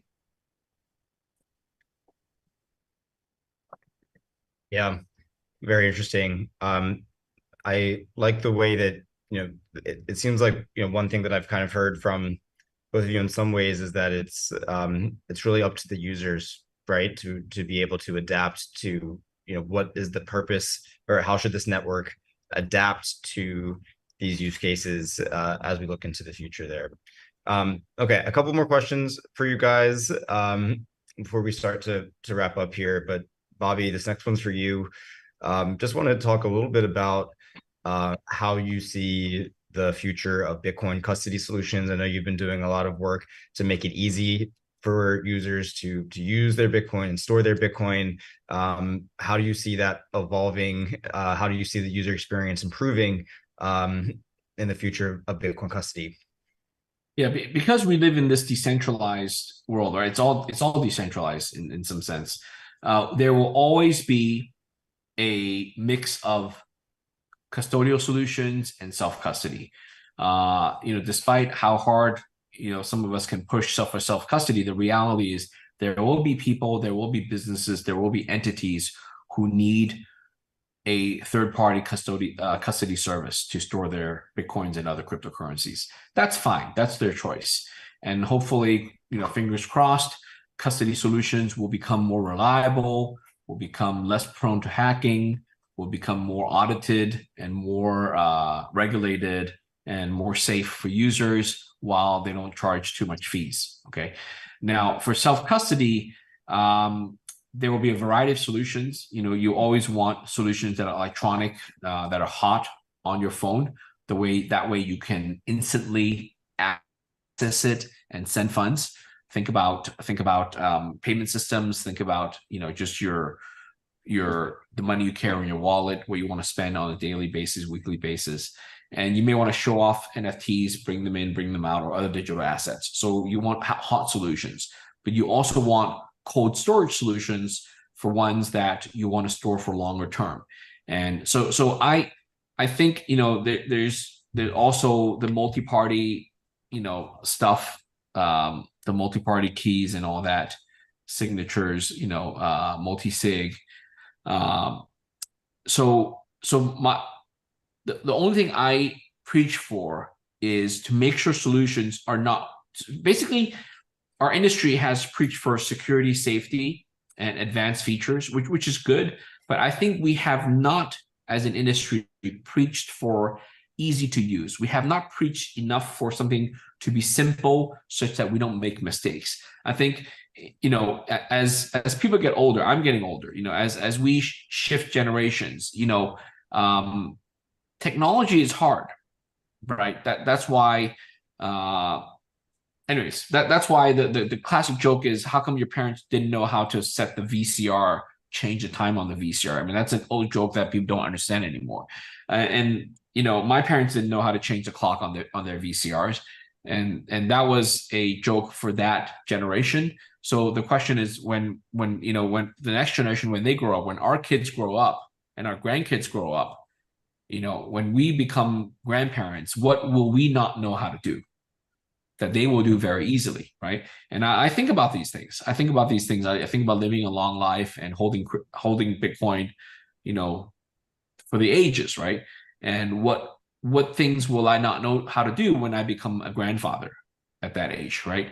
So how do we make things easy enough, right? Like things like a gold coin. A gold coin, my grandfather, when he was young, he was able to buy gold coins, and then he had children grow up, and he has his grandkids grow up, and he was able to give me gold coins later on in his life, and it did not involve complicated procedures, right? So the question is, if I become a grandfather, how can I give cryptocurrency to my grandchildren, give Bitcoin? Would I want to do that? Yes. And how do I do that? Is it through some complicated multi-party authentication scheme and signatures? Hopefully not. Hopefully nothing too complicated. So that's something we should think about, just broadly speaking, how to make things easy enough to use. Because over the years, we've seen too many examples of hacking, of theft, of whether you call it the North Koreans or state-sponsored hacking, or whether it's just regular criminal networks or just script kiddies, teenagers who have nothing better else to do than to steal funds from unsuspecting users, right? So the question is, how do we prevent preventable mistakes? How do we prevent user mistakes for causing loss of coins? And that's what I preach for. Right. And the reality is that right now, to use a non-custodial Bitcoin wallet solution still requires you to be a fairly sophisticated user, right? There's a fair amount of technical expertise that you need to have in order to be able to get comfortable storing your Bitcoin securely, knowing how to manage your seed phrase. And when you look at the vast majority of normal users, I think about, talking about this to like my family or, friends that aren't in the industry, it can be really intimidating to explain to them how to get set up with that. Yeah. So Andre, that's why I created Ballet. So Ballet, this card here, is the solution, right? This is easy enough to use. You can put your Bitcoin, NFTs, and crypto on here. Supports over 1,000 different kinds, and you can then give this to your family members. They can store it here. You could look on the app to see how much it's worth. And as long as you keep this card safe, as long as you don't physically lose this card, you don't have to worry about anything. Nothing to worry about. No backups, no technology upgrades, firmware, and you can have control over it and have access to it. Absolutely. Well, yeah, thank you for that. And Bobby, where can people go to get one of those cards? balletcrypto.com, correct? Yeah, ballet.com, BALLET, ballet.com.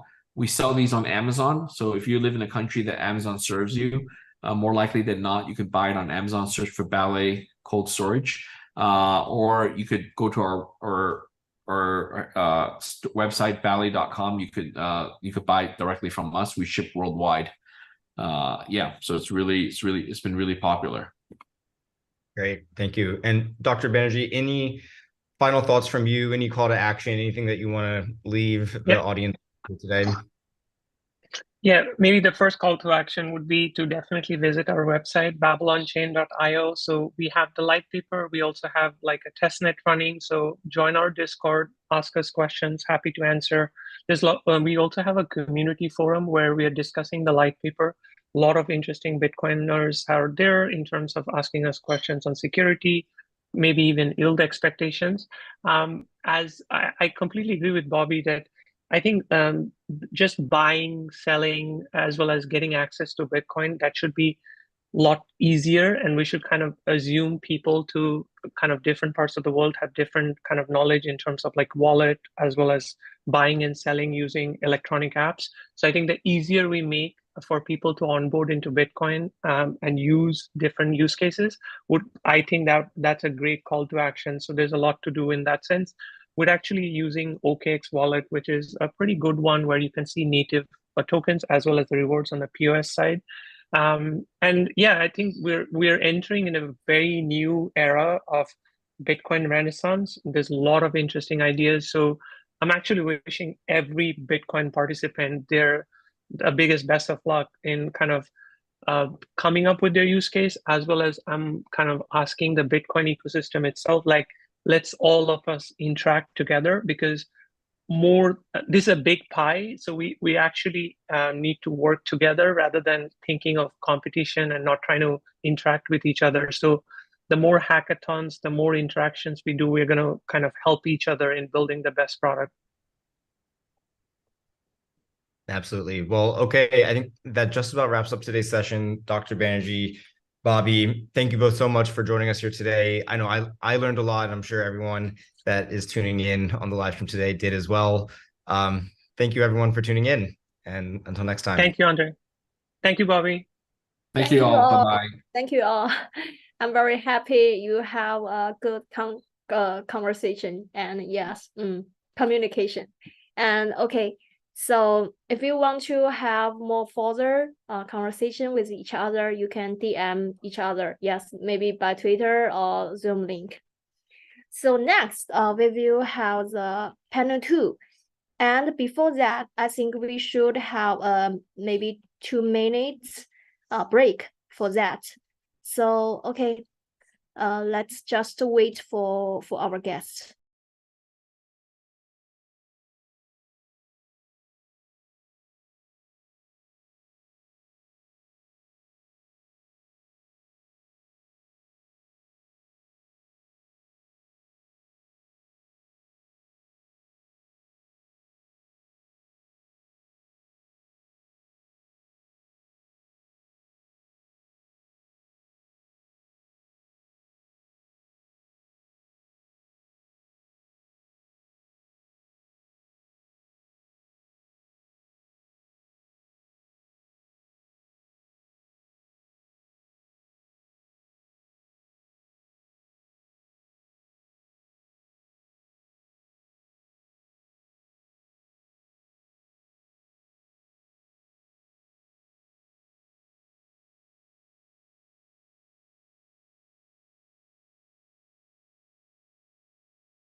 I think it is we need to start our panel now, and maybe Sab and Sam will come to our panel later. So cause Sab is a host, but now we have Tom, right, and Paul, and you have me too. yeah, I have you. Yes, I think you three could open your topic. You know what I mean. Yes, and who wants to be the host? Not me. I'm not a great of a host. Okay, so so Ricky. is Sam and Sebastian joining, or are they going to be late? Yes, maybe because I think Sab, I think Sebastian Sab. just Sab, he just hello, Sab. Hi. Can you hear me?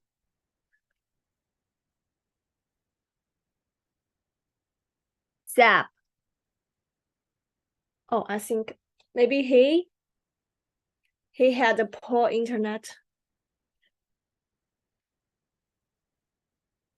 Sab, can you hear me? Hey, how's it going, Carl? Yeah, I'm fine. And I think, yes, we can start this panel, and you are the host. But for the guest, we have Tom Rakis, KYWE, and with DB. Yes, you can start. And maybe I think Anthony and Sam, they will come to our panel later. Okay, understood.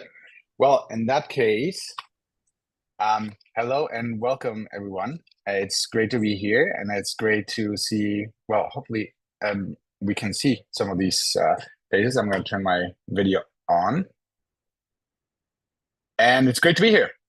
Thank you very much for all of you to join us. So perhaps we can get started with a quick round of introductions for those of you who still don't or not super familiar with the folks here. So maybe Paul, we can start with you, if you would mind telling a little bit about your background, how you got into crypto, how you got into Kive, and where you're based out of. That would be super useful. Okay, sure. So as you can guess with my accent, I am from France, but I'm based in Berlin. So I don't have the German accent yet, thankfully.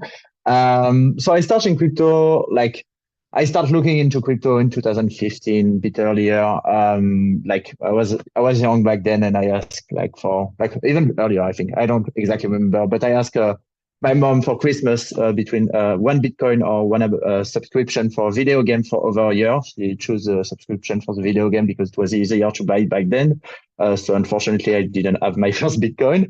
And then after I switched, I kept interested into it, but take a step back, to be honest, wasn't looking too much into it.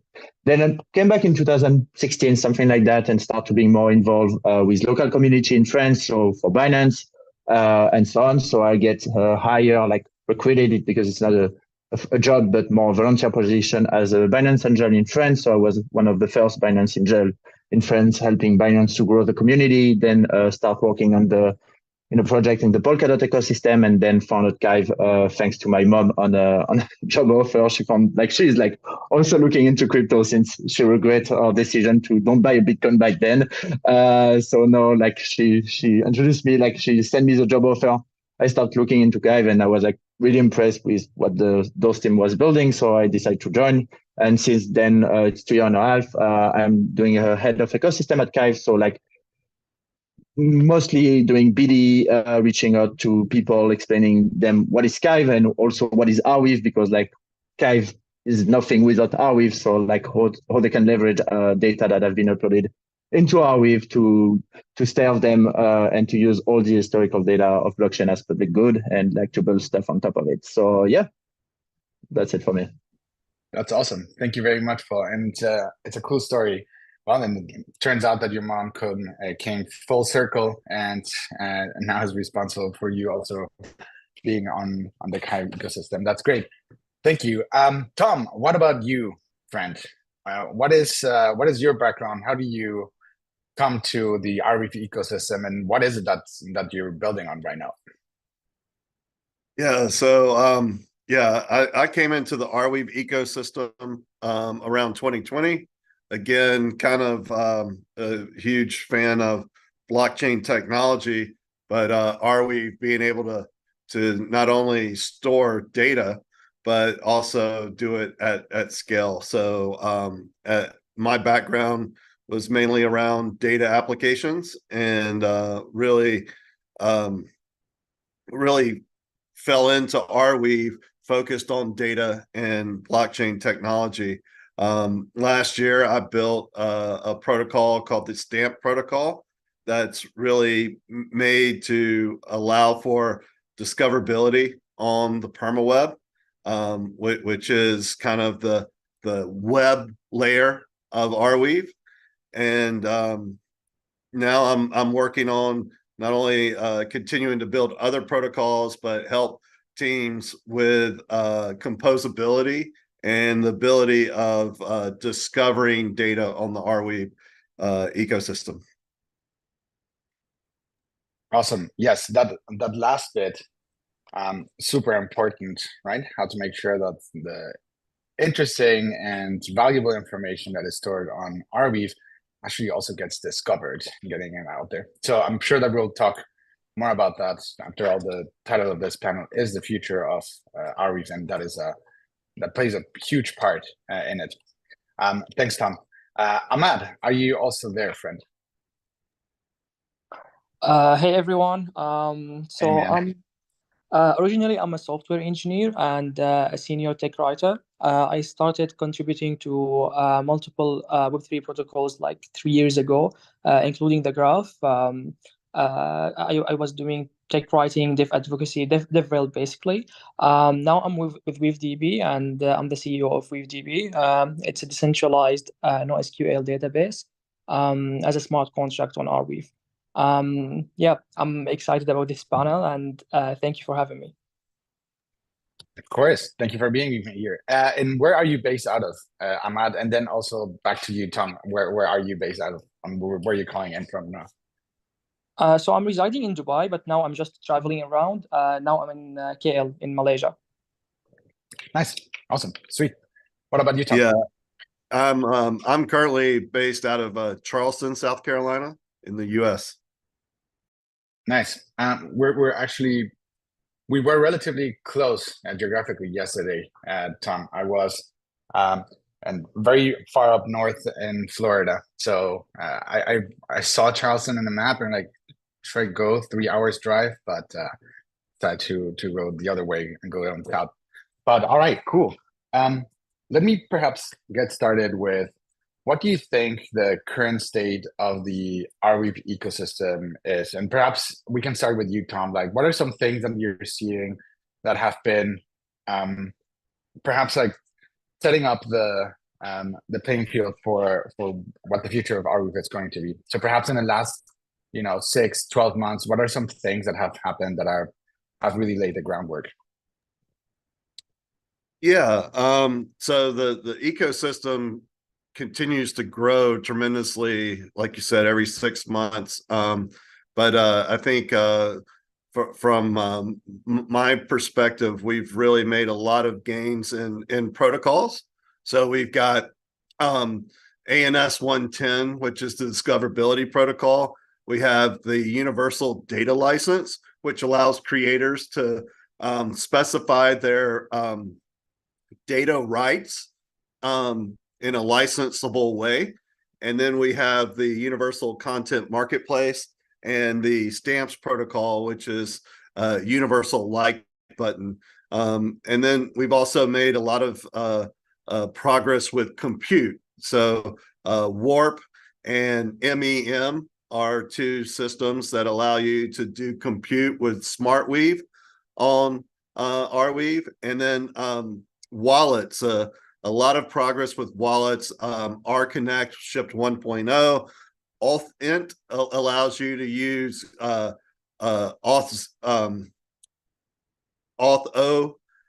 Auth2 to connect to the permaweb. EverID launched in Arweave.app. And the other two things that I think are of note is gateways. So now we have over 149 different gateways through r.io, which makes it super easy to run your own gateway node. And then databases, WeaveDB, HoloDB, etc. So we've been really growing at a fast pace, and there's lots of new innovations now on Arweave. That's awesome. Yeah, thank you for the recount, and it's pretty impressive when you. I mean, it's you just like spend like 3 or 4 minutes just listing those so like innovations that have come into the Arweave ecosystem, because so much happens very, very quickly here. So perhaps just to follow up on that, what does it mean? Like combined all of this, what does it enable? Is there like a specific unlock that you're seeing? What does it mean for everyone here listening? Yeah, for me, I think what you're seeing is a fully decentralized data-driven platform, which from my opinion is this is the promise of what the internet was supposed to be when it launched in the 90s. So I kind of see that we're using these technologies to create a sovereign place where users can store and interact and share knowledge and data. Awesome. Yes, fully agree.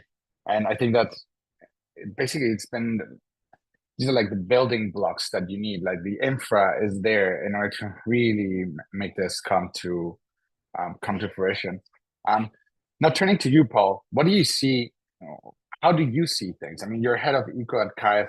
How do you see, or how do you perceive the Arweave ecosystem? And perhaps in your conversations with other folks when you're trying to explain what Arweave is and also what Kive does.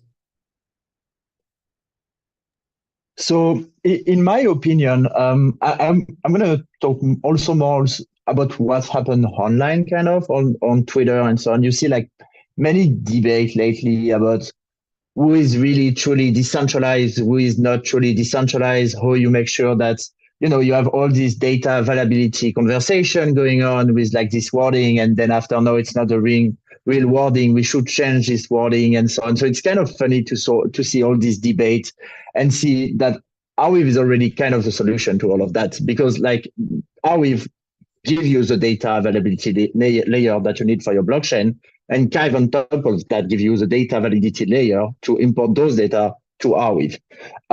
So you see more and more conversation going on around that, and at the end of those conversations, most of the time the solution is always Arweave. People are always talking a bit about Arweave because it's like the thing that it's the made for solution for that. And it's like kind of a problem that we all realize in the space about a bit late, I think, for all proof of stake network mechanism. And like not only layer 1, you have also layer 2, you have Validium that Polygon will use, for example, in the future. And basically all the data, historical data, might be like stored off chain, and you will rely on someone with a cryptography incentive that should give you the data if you ask for, but it's not sure. Like it's wrote in the description of their documentation that they can provide the data, but they don't have to. So it's kind of funny to see that, truly decentralization don't exist yet. And I think Arweave is a key pillar for that. And more people start understanding what and why Arweave is important. I think what is lacking, and like Arweave team have made a huge effort lately on that with all the thread on Twitter and so on. It's like educational content to explain how it's work in simple words. Because like we all know, like as a head of ecosystem, I can tell you, most people are lazy. They don't read. It's like the same with the media. You just read the title of the thing and you're like, oh, I know what's up, what is in the new. No, you know the main title, but after you need to read the description, what's happened for real, And many people don't read the docs. They just read the first lines and they're like, okay, I get it. But you need to deep dive a bit more to understand truly how it's work and what is the incentive model behind it and so on. Because when you say like it's stored permanently people are like permanently, what, 10 years? No, not 10 years, way more than that. But it's hard for them to understand. And I think in Web3, we have also this problem where you have like many protocol layer one, that want to be the ETH killer or Bitcoin killer and use like such big marketing like term and wording that after when you have legit project coming with like real promises that are proven by mathematical thing and like use cases and so on, it's hard for people to believe them. So it's kind of the work that we still have to do to make, okay, it's not only just marketing buzzword, but it's also what it's truly, and here's are the proof. Like you can check it, and if you don't don't trust me, verify. So I think it's where we are at this stage, at this path. If you would have asked me 6 months ago, I would have said we have a big effort to do, I think, on marketing and on like pushing the world outside the Arweave ecosystem. But I think Arweave team is taking the right path to do so right now. So it's very cool to see that. Cool. Yeah, no, I agree with you there. And it's not only fortunately, it's not the Arweave team, it's the Arweave ecosystem that it really is coming together to help explain outside of our own necessary community, to explain what the advantages are of using the Arweave or any product or any application, the Arweave ecosystem. It's a little bit like, remember when we had the banking crisis in March, Silicon Valley Bank went down, and then people were like, "Oh, right, that's why Bitcoin. That's why it makes a ton of sense, because I don't have to trust any other bank and have all these issues." I feel like the same thing happens every time that someone gets deplatformed or there's censorship or there's a data availability issue. And like, oh, right, yeah, that's why it matters. It's not just something trivial to have. It's not just something to stand behind philosophically. It has real practical implications for the usability of products and applications, and also for the rights that people have. So yeah, totally with you there. I see that we have Sam here and joining. Hey Sam, how's it going? Hey everyone, how are we doing? And yeah, Good. I guess I'd also like to jump in on what Paul said there. That's exactly right. I think that helping educate people and helping them understand that the whole point of Arweave and arguably decentralized systems in general is that you can verify, you don't have to trust, and that they should verify is really important. And yeah, to the question of marketing, I also agree with Seb. It's, Forward Research has been publishing more threads about how Arweave works, but like ultimately it's the Arweave ecosystem that has taken that mantle forwards, and we're building this decentralized communications infrastructure, basically. So I think Longview Labs, which publishes under only Arweave on Twitter, has been doing an amazing job spreading the word, and same with Weavers, which is a new organization set up by Luke Bateman, who was head of growth at ETH Global, really ran growth operations at, I was going to say at Ethereum, obviously not at Ethereum, but at the organization that did most of the growth work for Ethereum. So he's been taking up the mantle in the Arweave ecosystem as well recently, and that's been great to see. Yeah, I think it kind of takes a village on this front to get the word out. 100%. And we started a little bit ahead of time, Sam, and we're still, I believe that we're still waiting for Anthony to join us. But basically, we asked folks here to introduce themselves and explain a little bit, perhaps how they got into crypto and the Arweave ecosystem. So if you'd like to continue with that format, how did you get started, Sam? How did you start working on Arweave, and what drove you to do that? Yeah, so I first encountered crypto in 2011 or so, 2010, 2011, when Bitcoin was worth something less than $1, and I thought it was kind of curious. Magic internet money, didn't really think too much of it at the time, although it was a very novel idea. I was really interested in BitTorrent at that time, so this was kind of a clear extension of the vision. But it wasn't until about 2013, I think, in that wave, there was sort of like hype waves. I think I was in hype wave number 2. I started mining Bitcoin, and on the Bitcoin Talk forums, there was a subforum for altcoins. And in that time, people were just starting to experiment with the first alternative consensus mechanisms, consensus algorithms. And I thought that was pretty interesting. But at the time, it was super, super early. I think there was something called Peercoin, which was the first proof of stake network. and a few others that were just starting to experiment with what that might look like. And then Ethereum came on along a little bit later, and I watched that from the start. I put $15 into the ICO, which turned into a lot more than 15, but still not like, yeah, it was some money, but then but that kind of, I guess, gave me the impetus to watch as the Ethereum ecosystem grew. And so I really saw that whole thing play out. And it wasn't until I think in 2016, I was like, okay, what am I going to do with my ETH? I'd had imagined that I'll put in enough that I could buy like a server on AWS for like a month or two. That was how I imagined I would use my ETH when I put it into the ICO. But then it wasn't until about 2016. And the first thing when it came to developing on Ethereum I did was like Google, how do I store a website on Ethereum? To which I was thoroughly disappointed. Like on the marketing website for Ethereum back in 2014, they had Ethereum is the world computer on the front page. And so I just imagined, you can store web applications, websites inside this thing. And so I was a little bit disappointed at that. And then in 2017, I saw a bunch of different threads coming together in the world. I essentially guess I fundamentally believed, and I still do believe, that the world was becoming more unstable. And it was time to solidify digital rights, if that makes sense. So the right to speak freely on the internet and the right for things to be remembered if people desire them to be. And I was doing a PhD in distributed operating systems, and so I had some background, but not on decentralized permissionless networks, but it was a sort of small bridge, I guess. And I started looking at the problem, well, what happens when you try to store large amounts of data on chain? Because this was something I'd always thought was super interesting from the very first block of Bitcoin, right? This newspaper headline that Satoshi embedded in there.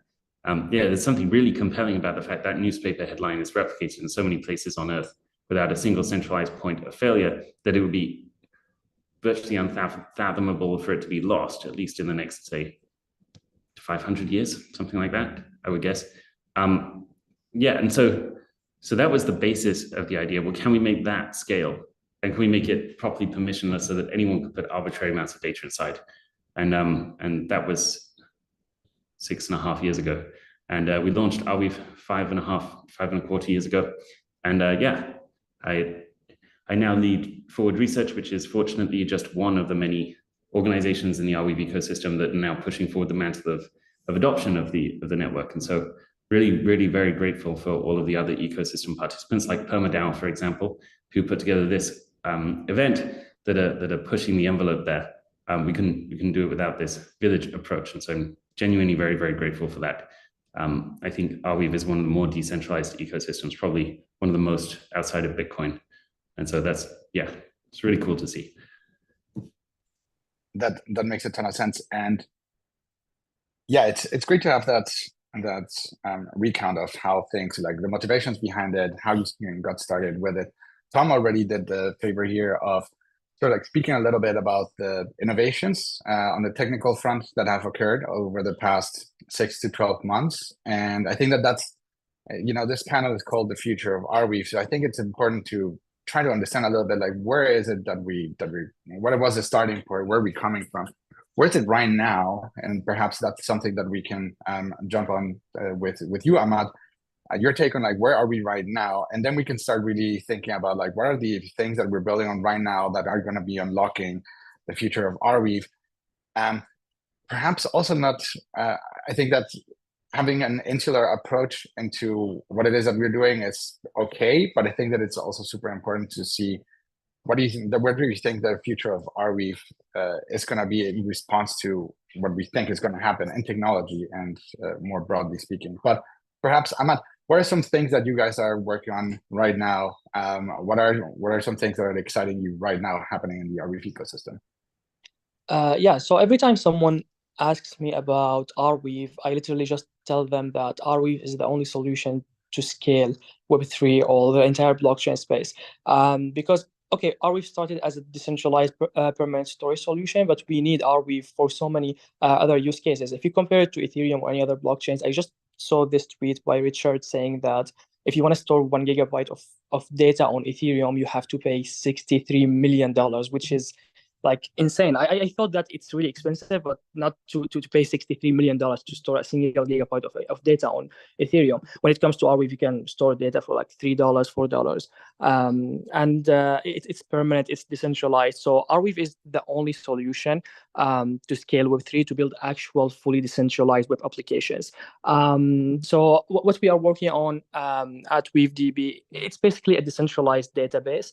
And we believe that we need a decentralized database to onboard the next 1 million devs from Web 2 into Web3, because till this moment, all the use cases we have in crypto are limited. Like, for example, sending tokens, simple DeFi interactions, NFTs, and that's it.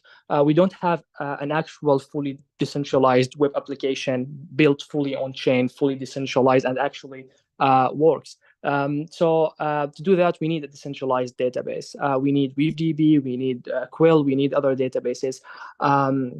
So yeah, I believe that Arweave, WeaveDB, all the protocols being built on Arweave are the solutions to build fully decentralized web applications. Yep, I agree, and I think that it's something that you guys certainly have been working on. I remember when we started, when we met in person with Tomo, that was a little bit of over a year ago, and it was like pretty clear that there was still room, and there's still room to innovate there, and you guys have been doing a great job at it. Paul, perhaps turning to you, what are some current things that you're seeing in the Arweave ecosystem, or things that you're seeing happening with Kive that you're most excited about? So just not only, I think like even the first like utility of Arweave of keeping like historical like documents, like resources intact for the long term, keeping all this information relating, like without going into politic debate, but with all what's happening in the world right now, like the spreading of fake news everywhere, plus like all this crisis that we see everywhere, it's really important. And I think it's people like start to understand that we all know that we will all want to have a legacy, but the humanity also have its own legacy, and the history of humanity need to be kept somewhere that we are sure that we can have it forever. And I think it's like going back a bit to the fundamental of Arweave, let's say, but I think it's even with just that, I think Arweave is such a great thing, because like it's super important for the future of the humanity by itself to have access to all the resources without any censorship, and accessible for everyone, for education and open-mindedness and so on. For Kive, that is more like blockchain related for now in our aspect. This year we have released like few products. So first of all, we launched mainnet like 6 months ago, something like that. We uploaded more than 1 terabyte of data onto Arweave in a completely decentralized way. So we are pretty proud of this achievement, and we plan to have more data uploaded before the end of the year for sure. We have released a product that is called an ELT pipeline. So that's allow you to query any data that have been uploaded through Kive into your local warehouse, such MongoDB, Snowflake, MySQL, SQL, and so on. We support more than 60 destinations. So that's also a part of educating people and making data on Arweave accessible to like everyone, like more Web 2 people, let's say, because it's like a one-click solution. So I think it's something that is really important. And what we were lacking a bit, it was how we make all those data that we have uploaded through Kive accessible for the broader audience, and like also like Web2 institutional company that want to do accounting or want to do data analytics before taking any decision, I don't know, on Cosmos Chain, for example. So they access data that are on Arweave within the ELT pipeline of Cosmos Chain. So it's super easy for them. And right now, our team, we just finished a beta tester program of it today. We are releasing casing. So casing is like basically state sync, but in a decentralized way that allow you to sync with any chain and any eight in less than 2 minutes, when it takes like 2, 3, 4 weeks to state with a chain. So basically it's like either like downloading the entire state of the chain from Genesis that take a lot of time, or asking for a snapshot that is very centralized. So like with Arweave and Kive, we can build those kind of products. And we plan to have more and more like stuff coming out like that for sure. We are like sponsoring hackathons, sponsoring like bounties and so on. So we are like kind of curious of what will happen next in the next month. we have a hackathon with Learn Web3. I know like Arweave ecosystem, all the Arweave ecosystem is like pretty close to them also for educational content. And those guys are very good for that. That someone built a kind of a decentralized Dune analytics gathering data from Arweave that have been uploaded through Kive. So it's kind of all those use cases that we see coming out. And like even like, yeah, the first idea is like already enough, and like all those projects like Kive and the other one that are building on top of Arweave, I think we have more than 130 projects in Q3, no, in Q3 2023, building on top of Arweave, if I'm not wrong, something like that. Correct me if I'm wrong, but it's awesome. And it's like not, you know, like than other ecosystem, people just coming to get some money, but people building because they have a true vision and truly believe in the mission and vision of Arweave ecosystem as a whole. So it's cool. That's super impressive. Yeah, indeed. And congrats on those launches and on the fast progress that you've been achieving at Kite. I think that have the distractions that, you know, a super effervescent market has, and to enable you know, the signal to be a lot stronger, not to have so much noise. So that's always super helpful in this space. Same question to you, Tom. What are some things that you're working on right now that you're excited about? Yeah, so I think it's been a course of over a year of all these pieces, but the Bazaar product that we just launched, it's a universal content marketplace, and basically it allows for atomic assets to be traded on the permaweb. And we shipped it maybe 6 weeks ago and just launched atomic asset creator just last week. And this product allows just a very easy to use interface for creators to take their assets, whether it's 3D objects, videos, music, or pictures, and attach the universal data license to that to explain how they want this data to be treated in the marketplace. And then Bazaar takes that, and you can either choose to trade it as a one-to-one, or you can fractionalize the asset, so you can trade it in multiple units, and then you provide licensing for access. So for example, with music, you can say, I want to allow for people to purchase this music for 1U, and U is our unit of account token on the permaweb. And then it will render in Bazaar and only show it playing for like 10 seconds. And then it would come out and say, license this music, and you pay the 1U, and then you get licensed that song for forever. And so just seeing all of these protocols and technologies kind of come together. If you go to Bazaar, you can see stamps, and people are stamping stuff they like. You can enter in comments, and those comments are on chain forever, and they're actually atomic assets. So you can actually trade comments to atomic assets. And yeah, I'm just super excited about this composability vision really coming together. The last kind of example I'll give that I'm excited about is Fair Protocol. It is an AI marketplace, but because it's on the permaweb, you can create your images and with one click turn around and trade them on Bazaar. So it really gives the idea of a user traveling with their data through applications. And I get super excited about that, because you can't really do that in Web 2. Totally. And it's, I mean, it is super exciting. I think that the rest of us here share your enthusiasm about it. It's really cool to see how these different pieces have come together, and now we can really have a whole set of behaviors from users, different types of user, end user, but also developers, and then just like spin up their own solution or their own application, or just like use it and start trading on these different assets that are available. Okay, Sam, same question for you. What are some things that you're working on right now, and why are you excited about them?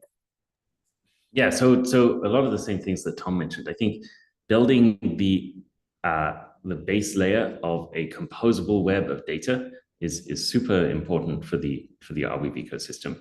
Essentially, the idea is that if data is shared between applications, users have more sovereignty, their data has more exposure, and developers don't have to fight against network effects of existing systems. There's instead a way more, would you say, efficient market for content. And part of this comes to the universal data license, which was something we released in the middle of the summer, I think. Which is essentially a system that allows you to attach real world rights to on-chain data and have those rights be tradable. This is kind of like NFTs done right, if you will. This is really a powerful thing, I think. Tom described some of the ways that it can be used, but basically any application that produces data on the permaweb can suddenly have that data, A, be built upon by other applications, and B, produce royalty streams when other people use it. And when you buy and sell interest using the universal content marketplace, as Tom was describing, in these assets, yes, you're literally buying the real world rights associated with them, which is something I think relatively, it feels like it's kind of what the crypto ecosystem has been like nudging at in this, classically decentralized way, right? Lots of people having different ideas that approximate, the central thesis. But we're trying to like shoot for directly that middle pillar, if you will, make that thing real. And what I'm most excited about now that we have those, the base layer in place, I would say, is bringing platforms into the ecosystem that are producing large amounts of content that then other developers can permissionlessly build upon. So our hope is that once these platforms are in place, and there already are some, for example, Lens is uploading a large amount of social data to Arweave. Same with a number of other decentralized social media systems. Once these are in place, as a developer, it's a pretty profound shift in the proposition, right? Instead of it being like you're going to produce a better YouTube, which might be TikTok perhaps, and it takes you a weekend to build the application and then 10 years to fight against YouTube's network effects. Instead, you spend a weekend building the application, you start licensing data permissionlessly from the network, and suddenly you're competing with YouTube, not just competing, but adding value to the ecosystem that YouTube already created, capturing some value for yourself and sending some back to YouTube for having used their data. It's just a radically different proposition. And then the proposition is no longer like, okay, yeah, you have to do that, but you have to run all the infrastructure. Well, actually, if you use the permaweb properly, you can build on the top of the generic infrastructure. So if you build a permaweb app, for example, Bazaar or Now or Alex, these systems don't run their own infrastructure. You just publish them once and they run permissionlessly on a sort of generic backend, if you will, which is an Arweave gateway. And those are proliferating at a great rate. The Ario team is doing a really good job with their testnet, bringing online more and more gateways. There's some questions there about like proxying and this type of things, what's being hosted locally, what's being hosted on other servers, but like largely that situation is improving at a rapid pace as well. So those things are all really exciting. I think another thing that has been receiving a lot of attention in the ecosystem, which I believe will be a like step function change in the types of things you can build, is on the compute side. Now, I can't go into too much of the detail here, but there are evolutions of the warp system in the works that I think are pretty dramatic in the changes that they'll make to the ecosystem, the applications that people are able to build. Stuff like fully decentralized, specific backends, for example, in a decentralized way will be possible, but I won't talk about that too much now. That'll be for a future announcement.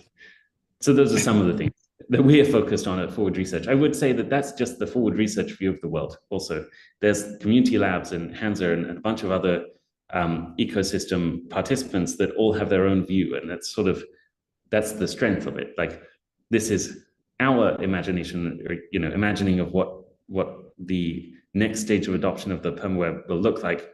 But there's many other people with different strategies as well. And so, we'll leave it there. Yeah, important. That's a super useful disclaimer in general, right? Like, these are certain views that there's not one single pillar view, because that is not the way that a healthy, robust ecosystem grows and can grow quickly. Okay, I'm mindful of the time here, and so I would propose doing this. Look, this is called the future of Arweave. We've covered a little bit the past. We've covered what we're all excited about now. Now I would like to change things a little bit, and change the format also a little bit. Rather than me asking you questions, why don't we all just like talk like we usually do whenever we have one of our ecosystem calls, and perhaps using my function here as moderator slash host, I'd like to introduce one perhaps general topic to discuss and how that affects the future of Arweave, and that is sort of like the rise of artificial intelligence. And I think that in crypto we've seen for the majority, for the largest part, a super quick effect of AI, and that has been, if anything, funding. Like the funding has moved completely over to, or not completely, but like in a large part over to AI focused applications and use cases that have a lot of a strong component of artificial intelligence and large language models. So I'm wondering, all right, well, what does that mean for Arweave being a system that allows you to store any type of information permanently? What are some, is this a good thing? Do you think that it's going to be, that LLMs are going to be able to use Arweave, or what are the implications of AIs in Arweave? Is there some sort of like combination there or not? And this is not directed to anyone in particular. So, you know, first come, first serve, and you can just jump in. Anyone, any takers? Sam, maybe? Or Ahmad? Go on. Yeah, so we already talked about Arweave being a decentralized permanent storage solution, but no one mentioned smart Weave contracts on top. So traditionally we had smart contracts on Ethereum or any other blockchains where you had to pay for gas fees, you had to pay some sort of fees for miners to basically process your transaction. But on using smart Weave contracts on Arweave, it's basically separates computation from storage. I think a few months ago, like 5-6 months ago, the Warp team was experimenting with training an entire machine learning model on chain. So because smart Weave contracts separate computation from storage, computation is happening on the client side. It's basically 100% free. It's not handled by the miners, and it's infinitely scalable. So they were testing things out, and I'm not sure about their progress now. But you can train AI or machine learning models directly on chain. Also using Arweave as a storage solution to store data, basically to use later on for AI is a really huge use case. Yeah, to add to that, I think that there's three things. One I won't mention though, because I think there are things in the works about it. But two things that about the AI revolution that really affect Arweave. The first, or let's even say that Arweave can contribute to this wave. The first is storage of hashes of or the whole data of synthetic material. So one of the key questions in the AI revolution is, how do we do this safely, right? How do we make it so that we can move into this world where intelligence is available at more or less arbitrary scale for low cost, without moving into a world where we don't know what is true, right? Like if you can produce any sort of content about anything at virtually no cost, the world becomes a sort of dark forest, if you will, right? Like it's impossible to see whether the image you're seeing that claims to be of some great or terrible thing happening in politics is true or not, is real or not. And so one of the things that we can do with Arweave, and we've been working on an initiative called Rail for this, is to essentially store hashes of the outputs of synthetic content. So if you are a AI, would you say like platform? Some people like OpenAI, Stability, these types of producers of content, you can store a hash in Arweave when you output an image, for example, to the network, or rather to the user. And then when you do this, people can look up, was this image created by an AI model? And if we can get the large producers of synthetic content to all adopt this standard, it will be easy for people to search for whether the content they're seeing is actually real or not. So I think that that's a pretty important ability and capability to have. And Arweave provides a great way to do that because it's essentially an ownerless data ledger, right? So companies of one form or another can both contribute to it, can all contribute to it without having to ask permission and without having to trust another company or an organization to give them access. So it's this open data ledger that is enabling that. That's one component. Another, I think, is that we're essentially seeing the cost of producing user interfaces decline rapidly, right? So it used to be that a web application was a bundle of a user interface, so some source code, a set of application infrastructure, a set of data behind a domain name, more or less. And they came bundled as one. Arweave has already been unbundling layers of this stack, right? So you can upload data from one application and have it accessible by other applications, just to give one example. And you can pull back that application on different pieces of infrastructure. So you pay once to store the source code in the system, and then it can be sort of openly remixed when users access it through different infrastructure or different gateways, and also when different applications contribute data. This is all sort of an unbundling process. But what happens when that user interface becomes way cheaper to produce? You move into this world where they can be customized more and more. And so you can imagine a situation emerging where, well, Paul, for example, likes his decentralized Twitter with dark background, but Tom likes it with, for whatever reason, red background. Or perhaps more reasonably, Tom likes it with all of the universal data license rights visible when he accesses each piece of data that he's looking at. Whereas Seb is more interested in truthiness markets on the data he's seeing. Does the crowd believe that this data is true or not?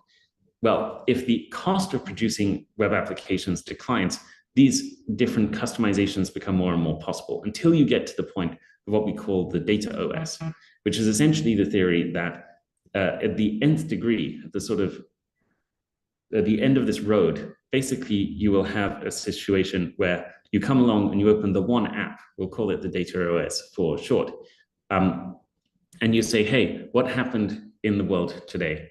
And the operating system, the data operating system, grabs the relevant piece of information from the network, pays the license fees that you need in order to access it, and then creates a rendering that is precisely tailored to you on the fly. And this is possible because basically you ask an LLM, hey, give me an app that does this or that, and it can more or less do it.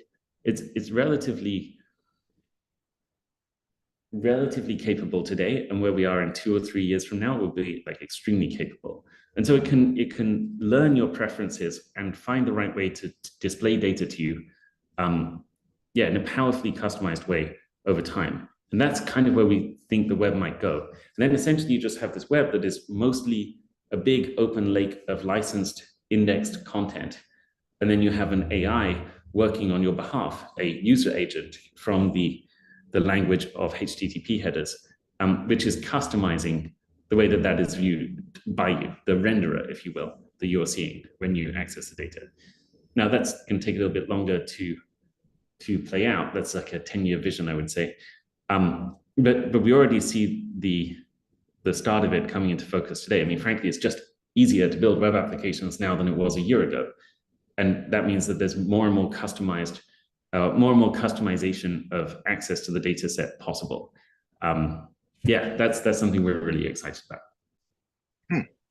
Okay, super interesting point. So maybe I'm taking a step back. If this vision comes true, right? So what does that mean for the content creators, and what role does then the UDL play into all this? Because I think that people are very almost instantly people started thinking, hey, how do I verify that something is the way that it was initially, right? And so you have different initiatives, one of which, like a very well-known one, is content credentials on Adobe, right? And they have for things that are created using Adobe Firefly, which is sort of like the LLM, they can just have metadata directly embedded in the in the image that you create, which for me it sounded a little bit like, cool, well, that's something that we already had on Arweave from the get-go. So you can have provenance and you can also have guarantee of immutability. But then if you really have like this data OS world, then what role does the UDL potentially play there? The UDL being the universal data license. How does that make sense? Because then people are just being like scraped all the time and not necessarily receiving the fruits of the label. So I don't know if maybe Tom, you have some thoughts on how the UDL plays a role here. Yeah, I have some opinions, and again, I'm sure there may be better ones, but my thought with the UDL, and I think very quickly in the next few years, the equivalent of the robots.txt file, where you can have a website and you can say, I don't want robots to look at these pages. I think the UDL will play a part, or could play a part, in that kind of AI.txt file where you say, hey, I don't want this data to be included in any AI models, or if you do include it, I want you to pay me X amount of units to include it, essentially license it from the author. So that's my little idea. I think, and again, I kind of see more and more of these tech companies closing their APIs down because of AI. So I think Arweave could be a place where proper model building of AI data sets can be really tracked and used, if that makes sense. Yeah, I think that makes a ton of sense, right? I mean, particularly not only the row.txt example, but the fact that you could use, that you have embedded in the asset itself, your wallet address, the copywriting regime, the royalty scheme that you have, that makes it like really useful to not have a platform dependency to, okay, now this platform needs to collect things, and it's a race to the bottom, and so at some point there's not going to be any fees associated with this, which is what happened with a couple of NFT platforms recently, right? So I think that is a sort of like a key differentiator there, and probably pretty useful in the future. But Sam, I think that you maybe wanted to say something, or yeah. Yeah, for sure. I think that like one of the key things that we haven't discussed is that if you go down this path as we think we will, you end up in a world where content is a way larger part of, if you will, the value stack. So it used to be on the web that there was, I think that this is stolen from Union Square Ventures. They had a blog post about this called the Fat Protocol Thesis, where basically they argued that in Web 1, the protocols accrued 0 of the value they produced, and 100% of the value was essentially captured by the companies that built on top of it. And maybe if it's a content company, then it's like 80% or 20% goes to the content. Even 15% most likely goes to the content creators in the end. Well, they saw this world emerging where actually the protocols could accrue value now, because they were looking at things like Ethereum and Bitcoin, which was, an exciting proposition if you're a VC trying to invest in stuff. And they basically saw that the applications would still accrue some of the value, but a lot of the value would accrue into the protocol. Well, we see a world emerging, which is kind of actually a 3-stack approach, where you say, okay, so the protocols accrue some value, yes, but the content accrues most of the value. When you upload to the data, when you upload to Arweave, you get to license it. And when people want to use your data, they have to abide by your terms. And you choose the terms. And you don't just publish to one application, you publish to all applications by default. And then the applications can create some value and capture it on top of that. But the content is the largest part of the value stack here. And I think that's it's a pretty fundamental shift. And will really like change the power relations. It used to be you're a YouTuber and you've really got to hope that YouTube doesn't decide to demonetize your account for whatever reason, or they monetize it in the first place. Actually, you're making a lot of revenue for YouTube before they even give you the option to make money from it. Same is true of X and so on. Yes, and then you have to hope that they're not going to cut more. And really, like, it's a monopoly, so they can cut as much as they want from you, and you can't really do anything about it. You can't feasibly go to an alternative. Whereas this world that we're seeing coming is basically that the content creators accrue most of the value. They get to set the terms, and they're publishing not just to one application, but to all applications, which means they're not beholden to any individual company that is setting the rules.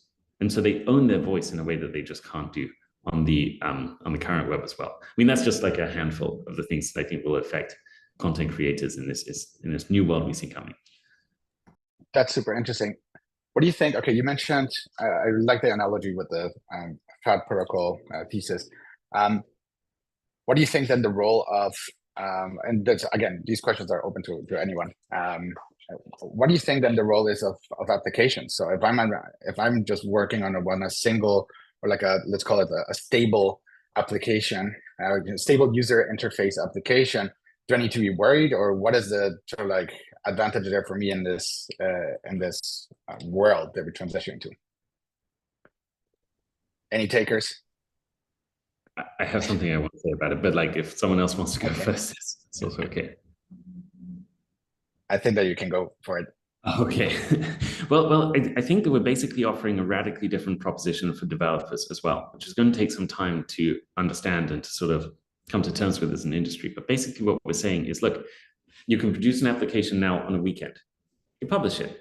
You don't have to pay infrastructure costs anymore. When people access it, you can stick UDL on that application and actually have it so that people have to pay in order to access that user interface. So you're immediately revenue generating, which is a powerfully different approach. And you don't have to do all of this stuff to break the network effects that you used to have to do. And so actually the process of creating an application is way more hackathon style than Web 2, monopolistic company style. You don't have to work on it for 15 years. A weekend will be fine. But also the outcome, so the responsibilities are different too. You don't have to run any of your own infrastructure. You never have to pay for it again after it's published. But also the outcome is going to be smaller than if like building a Facebook or something like that. And you could build 20 different applications if you so desire instead. And that's kind of a result of the fact that fundamentally, you don't get user lock-in with a system like this to the application. The user is not locked into using your application. They can go to many different applications if they want, and that is a good thing. And so we're proposing something pretty radically different for developers. And I think that'll be an interesting communication challenge and onboarding challenge over the next few years, I suppose.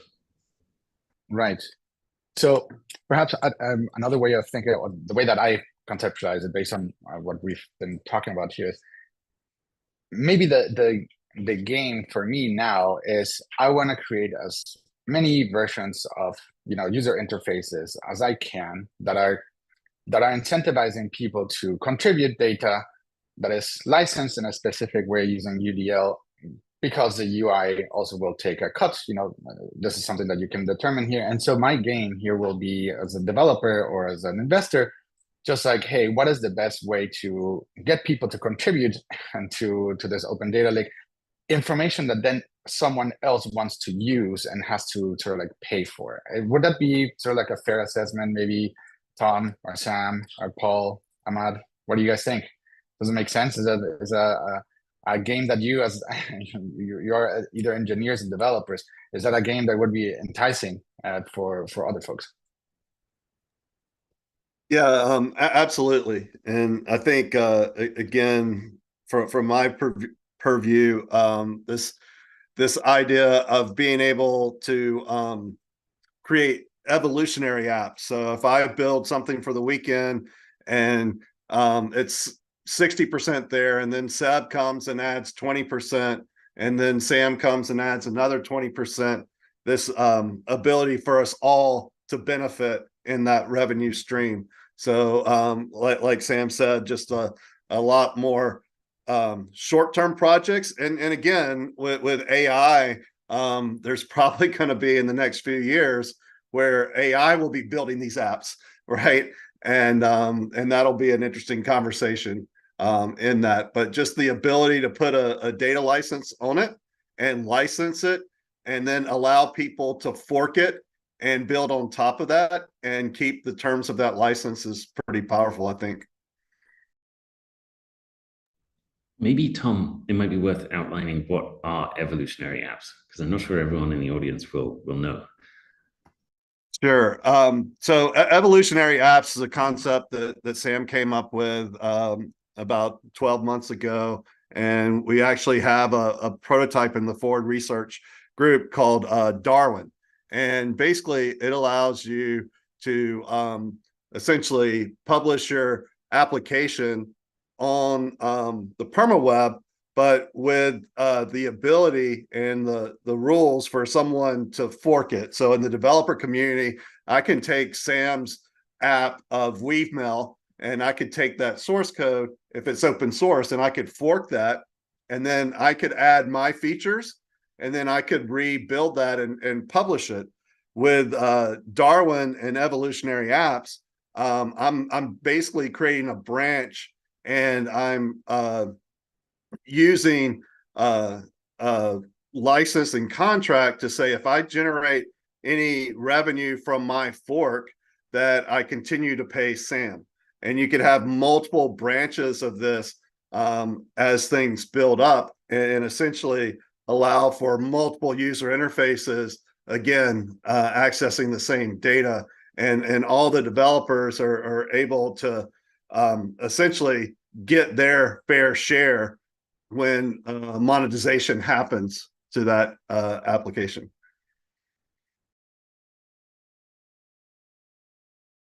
Thank you. Yep, super useful. I think that sometimes there's so many things happening here that it's very important to just spell these out. So thanks for that. All right, I know that we're coming up on time, and we probably all need to wrap it up. So perhaps any parting thoughts, and if it's okay with you, maybe we can just like go down the order that we have here in this slide, onto like what it looks like in the next 6 to 12 months for the Arweave ecosystem. Any things that you might want to highlight, or things that you're going to be working on to drive that future of the Arweave ecosystem. Maybe Sam, you want to get started?